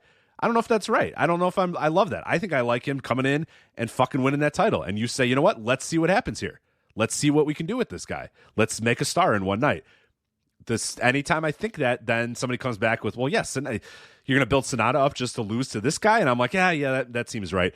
I don't know. I think I'm more on the Tsuji side, but it's like 55-45. You know what I mean? It's such a small margin, and I could be swayed one way or another. Joe, what do you think about the finish of Yota Tsuji and Sonata main event for Dominion? Which way do you go? I mean, if Tsuji wins, they obviously think he's a generational star. That's all there is to it. And is he? I don't know. I also don't know that either. Like, I think he's good. I think he could probably be. Is he that guy? I don't know if he's that guy. I don't know. How could any of us know that? How can any of us know yet? But if he does win, and that's the thought process, it does make a little more sense why they would use Sonata as the bridge, because you'd want to save the Okada match for some point later if you think Tsuji's going to be a big-time top guy. So you use Sonata as the bridge, right? So that would be the mindset there if that's the direction they go. And, I don't know. Look, I'm not convinced that Sonata is this top guy that some people think swear that he is either. So, would it stun me if Yota Tsuji, if they rocket pack him and he beats Sonata? No, it wouldn't stun me. And I wouldn't see that as a sacrifice of Sonata anyway. At the end of the day, it's still Sonata. I don't know. I'm so indifferent to the Sonata push that years ago I knew was inevitable and was eventually going to come, but I'm still indifferent to it. It doesn't excite me. The idea of Sonata holding this title for another 6 months, that doesn't excite me at all. If they were to do something crazy and go with Tsuji here and take the belt off Sonata, I wouldn't give a shit if Sonata never wins it back. In fact, I'd probably prefer it if he never wins it back. I just, maybe I'm not indifferent after all. Maybe I just sounds like you're not. Sonata's champion. But, I'm not convinced he's, that they've elevated him into a proper star. I'm not convinced of that. I don't see him on the same level as the top stars in the company. And I do tend to drag my feet on those things a little more. I need to see a lot of proof. I think his fan reactions are severely overrated. And aren't the fan reactions of a true superstar. If they do fight and crawl to a sellout here, that's pretty impressive. But last I saw, they weren't at that level. The Super Junior final drew a really good number and best number in that building in some time. And I thought that was impressive because the Super Junior tour did not do great business outside of Korakuen. Korakuens were packed. The rest of the tour, there were tons of empty seats in every building. Anyone who tries to tell you Super Juniors drew well is out of their minds. It didn't. The Korakuens drew well, and the final drew shockingly well. The final did great. I know you heard that. That one I heard. What did she knock down then? A fucking baby gate that we had up to keep the dog and the cat out of this room. And the cat figured out how to knock it down so she can escape. And she's back on the attack. It's unbelievable. This fucking cat. So mild-mannered until I'm doing this show. And then, they're evil. Cats are evil. Just the coolest, most mild-mannered cat possible until I'm doing this show. Maggie. Come here, Maggie. Come here. I'm going to skin you alive. Please don't kill her. Yeah, please don't kill the cat out of here, please. I'm going to skin you alive. I always say that. I'm like, I'm going to fillet you like a fish. And Brittany's always like, you love that fucking cat. You wouldn't harm a hair on that cat. And I'm like, I know. And guess who also knows that? The cat. Yeah, of course. The cat's my buddy. Right. I mean, the cat dogs really don't is know. my buddy. Dogs don't know. But cats are way smarter than dogs. That's why I don't like them. This cat. Because they're too smart. I mean, they're too evil and too smart. I've developed into this cat's person of choice, which bugs the shit out of my wife because she really wanted it to be her cat. And the cat tolerates the children. Like, I know the cat doesn't like the kids. Do you know what I mean? Like, yeah. But when the boy doesn't really care about the cat either. He doesn't interact with the cat. But when the girl loves to cuddle with the cat and pick up the cat. Yeah, it's just. And the really. cat always has a look on its face like, oh, when is this ending? Like, Right, she doesn't. Right. She's never scratched her or bit her or even struggled to get away, but she's limp. She's like, oh, all right, I guess I have to do this for a minute. Like, she doesn't like the kids. Brittany wants that cat to be like, she wants to be that cat's person so bad, but the cat has picked me and it bothers her a lot. Like, the cat's my buddy. Here's the cat now rubbing up on, the cat loves me. So I tell this cat, I'm like, I'm going to fucking skin you alive. I'm going to fillet you. And Brittany's like, you're so full of shit. You will dive in front of a bullet for that cat. And I'm like, you know what? You're right. Damn right I will. You're right. I would. I will dive in front of a fucking train for you're right. But knocking down the fucking baby gate. Anyway, Super Juniors, final drew well. Dominion, we'll see. This is a year for them where they're establishing new stars. Right. I don't think you could write anything off. Even right down to people like Kevin Knight. Right? Like, not on the same level as a Yota Tsuji or a Master Wato as the recent examples. But, they put the junior tag titles on someone like Kevin Knight, and they finally put the tag titles on Aussie Open until Davis got hurt. Right, And, David Finlay finally getting that singles push. Yeah, there's so many examples, and you cannot write off the possibility of Tsuji winning the match. Right. You The can't. only title that doesn't have a young guy involved or actively winning it or whatever is the title they said was for young guys, the New Japan World TV title, which is just Zack Sabre Jr. wrestling other veterans or whatever. So, but all right, IWGP Junior Heavyweight Championship match 2. So yeah, it's not a Tsuji. That's obviously your main event. Junior Heavyweight title, Hiromu versus Wato. I guess this will be a big tell as well if Wato goes in there and wins this title. Oh, God, please. I tend to think no. Like, this one, I'm not as confident. This one, I kind of feel like Hiromu is probably going to get it, but I've been wrong about Wato for a long time now, especially throughout the entire Best of the Super Juniors tournament. So, very possible he goes in here and wins it. But, having Wato and Tsuji both win, I mean, that seems like a lot in one night. So, it feels like it's got to be one or the other. So, I don't know, but maybe I'm wrong. At least it was something different with him winning Super Juniors, though, instead of Hiromu or Kushida. Right. I will say that. Never Openweight 6-man tag team titles. Chaos, Okada, and Ishii teaming with Hiroshi Tanahashi, defending the titles against the Blackpool Combat Club. Jon Moxley, Claudio Castagnoli, and Shota Umino. Oh my God. Claudio is going to be so happy to be in there. Claudio and Ishii. Claudio and Tanahashi, man. Claudio and Okada. Fuck God. Well, is he going to be happy when they announce him for the G1 intermission too? Or, I hope so. What do you think? Yeah, I like it. I'm in. G1 announcements, right, on this show? Usually, yeah. I don't know if they're going to do it for sure this. No, they are. I think they already announced it. Did they announce? Okay, all right. Well, in about 30 seconds, the chat will confirm or tell me I'm wrong. But I'm pretty sure they're announcing the G1 participants. I thought so, but I don't know if that was just like we're using like, hey, they usually do it at Dominion, or if that's truly what they've announced. But yeah, he'd be great. And it's a little early, but I think they're doing it on this show this year. So, we'll see the AEW involvement. Look, with Forbidden Door coming up, Moxley, Claudio, and Shota could easily win these titles. I mean, these are dopey little titles to begin with, and it really for sure. matter. I would almost guarantee that they win them. Yeah, it would just work better for the story. Yeah, and I think you might see Moxley and Claudio announced for G1 on this night. I mean, I know the big one everybody wants is Danielson, and his big thing was getting COVID completely behind us, and it seems to be, because now Japan has 0 restrictions, right? Mm-hmm.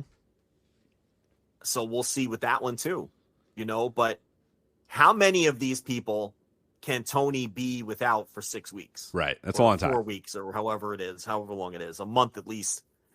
You can't give them all up. But, he does kind of, I don't want to say owe them, but he really couldn't help them last year with all the injuries he had, and all he was able to give them was Lance Archer. And I know he wants to do right by them and give them some more talent for a G1, so this could be a good spot to do it. But again, you can't give half your roster. Right. It's got to be, yeah. Claudio would be good. I think you can survive without Claudio for a couple weeks. Danielson might be, especially if as you said, Danielson's more involved in the creative and the Saturday show. Like, he might have reasons why, non-wrestling reasons why he needs to be, stick around in AEW and stick around in America instead of going over to Japan for. Can you write out the Blackpool Combat Club at the end of the summer? Can you just write them out of your own stories and make it viable? Suspend them or something? Yeah, something. And just do all of them? Or just, I don't know, you just simply say, have everybody else without Claudio and say Claudio's looking for new fights. He's in Japan fighting guys because he's getting ready to fight more people. I mean, you could do could do one of them easily, but I'm saying if New Japan wanted all 3 of them, you could like maybe write them out and do an angle. I don't know, but we'll find out. It's this is a stacked card, and we're getting the G1 field. Yeah, it's this Dominion's nuts here. Finlay versus El Phantasmo for the Never Openweight championship. I think that has a chance to switch too. I think if they want to move El Phantasmo, he's another guy we haven't mentioned. Where he's a little older, obviously, but you know, they've put him on a different level and a different pedestal this year as well. And this would be a good opportunity for him to win this title if he wanted. You're still establishing David Finlay, so maybe you want to keep Finlay with the title. But I don't know. This card is filled with like matches where I'm like, shit, either guy can win this thing. You know what I mean? Like, it is not like a safe and easy and obvious show like a lot of New Japan shows have over the last couple of years. There's a lot of matches where I'm like, fuck, man, I don't know. And that feels like a throwback in a lot of ways too, for sure. So yeah, I don't know. A coin flip, but should be pretty fun. Finlay and Phantasmo. Feels a little early for Finlay to lose, but it wouldn't shock me at all. You know, Phantasmo's a guy they believe in as a heavyweight babyface, so you know, maybe they'll trade that title back and forth. I don't know, but yeah, it's a match that can go either way, and yeah, I feel like I'm gonna say Finlay will win the match. It feels a little soon for him. It does feel a little soon, but yeah, I guess if you really want to again put that rocket pack on Phantasmo, but you're also at the same time putting that pack on Finlay. So you can only push so many guys. But like I said, that's why this match is fun, because it's another like kind of challenge match where it's like, yeah, either guy. I mean, really, it would make sense either way, and that's I think pretty good booking by them. Let me jump in. You're dying here. Yeah, I'm dying. So tag team title. This is for the double titles. Aussie opens out, but Great O'Khan and Aaron Hanare are in. So United Empire remains in the match. We thought it was just going to be 2 versus 2, but still going to be a 3-way with the House of Torture and Bishiman. And as I said, I cannot rule out Evil and Yujiro winning this match. I can't rule it out. You know, it reeks of Fale and Chase Owens from a couple of years ago in a very similar spot. So I wasn't ruling them out even with Aussie Open involved. So I'm definitely not ruling them out now. Junior title match, Kushida and Kevin Knight versus Akira and TJP. Akira and TJP beat Kushida and Kevin Knight in the singles matches at Super Juniors. So you knew they were going to do this match again. And that's fine, because the last time they had a great match. So I think they'll have another great match in this one. And obviously it's a coin flip in terms of who can win. Sabre and Jeff Cobb is another rematch from the time limit draw. So, and they had a really good time limit draw. It's a deep show. Yeah, it's a super good deep. show and a deep show. You know, there's a lot going on. So, hop back in, because now I'm dying. All right, yeah, I'll hop back in for the final few matches. What a here. pathetic podcast! It's so bad. We can't talk. We should have ended at 2 hours, but we let this go another hour. Now we're dying, and now we're going over 3 hours because we're idiots. Just 5 guys. Taichi Duki, Kanemaru, Taka Michinoku versus Naito, Shingo, Bushi, Titan. So just 5 guys versus LIJ. And then, interesting, the opener of the show, tournament final to determine the number 1 contender for the IWGP US Heavyweight Championship, Lance Archer versus Will Ospreay. This card is fucking stacked. The opener is Lance Archer versus Will Ospreay, which had a lot of people wondering, oh my God, what is that? If you notice, and I've kind of been talking with some people in potentially involved with the situation, or people that just think that this is a new directive from New Japan to put big time star level workers early in the show, especially ones that are going to reach a Western audience. Will Ospreay will reach a Western audience. Mercedes was the opener of that show Resurgence or whatever last week. They seem to be doing that. So now a lot of people are reading that into, oh my God, what does this say about Ospreay? What does it say? It might just say that they know that Ospreay is a big time star. They're putting him early on in the show. They're putting him on in a spot where that's going to get a lot of attention for Western fans. Now, with that said, you can also, this just makes sense as the opener, because pretty much everything else has a title match attached to it. So you got the big time title. So it also kind of just works as the opener. Like, it seems weird that Will Ospreay is in an opener, but there's so much other stuff on the show and so many other titles that it kind of works. But it might be twofold. It might have been the perfect opportunity to put Will Ospreay in this opener and get attention from the Western audiences when a lot of them are still awake, or you can get maybe additional people jumping into New Japan World or sharing news or sharing gifts, that sort of stuff, as opposed to just doing it in the middle of the night. Or it just kind of works because there's just every other match on the show has a title or some big stakes involved with it. So I don't know. But regardless, that shows you just how stacked of a show this is. Lance Archer, Will Ospreay, your opener. Yeah, and the big question is, I mean, Ospreay's going to win, but then the question is, when do you do the second match against Kenny? Do you do it at Forbidden Door? Do you do it at All In? Do when do you do it? Do you do it on just a New Japan show sometime? I mean, I don't know when. I mean, I'm not sure you're going to squeeze it in on, but the question becomes when you do Ospreay Omega 2, because you assume they're going to have a rubber match at Wrestle Kingdom. and they're going to do 3 of these. But, you know, maybe we find out. Maybe Will wins and puts out a challenge for one of these shows coming up. I don't know.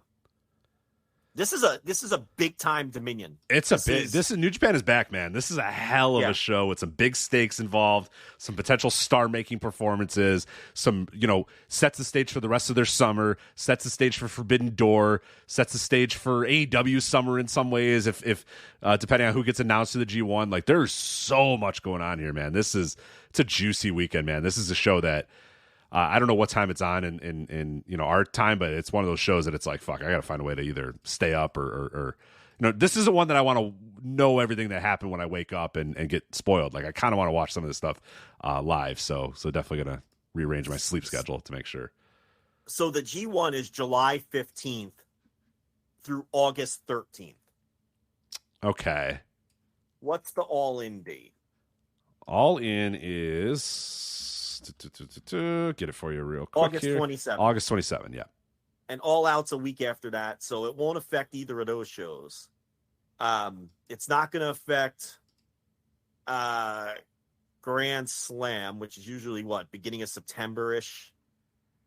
So July 15th through August 13th, that actually works out pretty well for AEW. Right? It does. It really does. You're really not missing much there in that almost a little less than a month. You're talking July 15th is a Saturday, and what's it run to August 13th? So 1, 2, 3, 4, 5. You're missing 5 Dynamites. 5 Dynamites. It's not bad. And if you do that after Blood and Guts, it's like, that's fine. That's a blow off, basically. Short-term blow off. You know what I mean? You know what? You're right. If you do a Blood and Guts in there and beat them, that's kind of a short-term write-off. Right. Half those guys can go away for a little bit. Because they would be anyway. Right. We cracked that case. I think we got it. So Mox, Claudio, Yuta, send them all there. You can expect the entire Blackpool Combat Club. Not Wheeler. I don't want Wheeler in it anyway. No, I agree. He wasn't that great in Super Juniors last year. This year's Super Juniors as a whole, though, I thought was an excellent Super Juniors tournament. Fantastic stuff, yeah. Yeah, I think I had 14 notebook matches, I think. 14 of them. So, I thought everyone delivered in the tournament. We got to end this. I'm dying. For sure. I'm dying too. All right. So I don't even know if I have the energy to do the outro. That's show. I'm Rich. This is the Flagship. Thank you guys for listening. Thank you so much for enduring through our many coughs and inabilities to talk. But we stuck through it. And thank you for supporting. Thank you for listening. FlagshipPatreon.com for all the additional bonus content as well. VoicesOfWrestling.com for previews, reviews, columns, all the other good stuff. Voice Wrestling Podcast Network. Make sure you subscribe and review on your podcast app of choice. And that's it for us. So that is Joe. I'm Rich. We are both going to take some rest and rest these voices. So take care. Have a good one. Bye.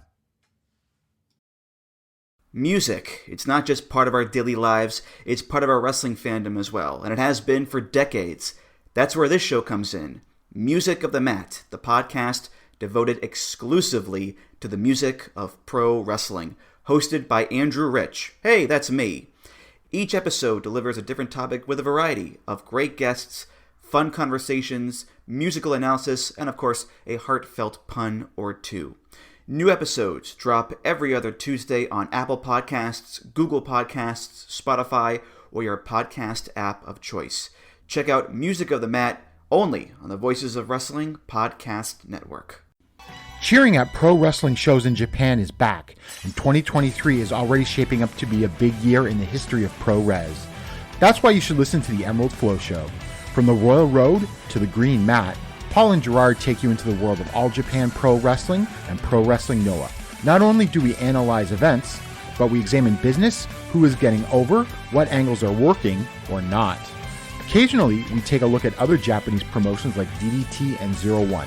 So if you're looking for more coverage of the world of Japanese wrestling, check out the Emerald Flow Show on the Voices of Wrestling Podcast Network, available on all of your favorite podcast apps.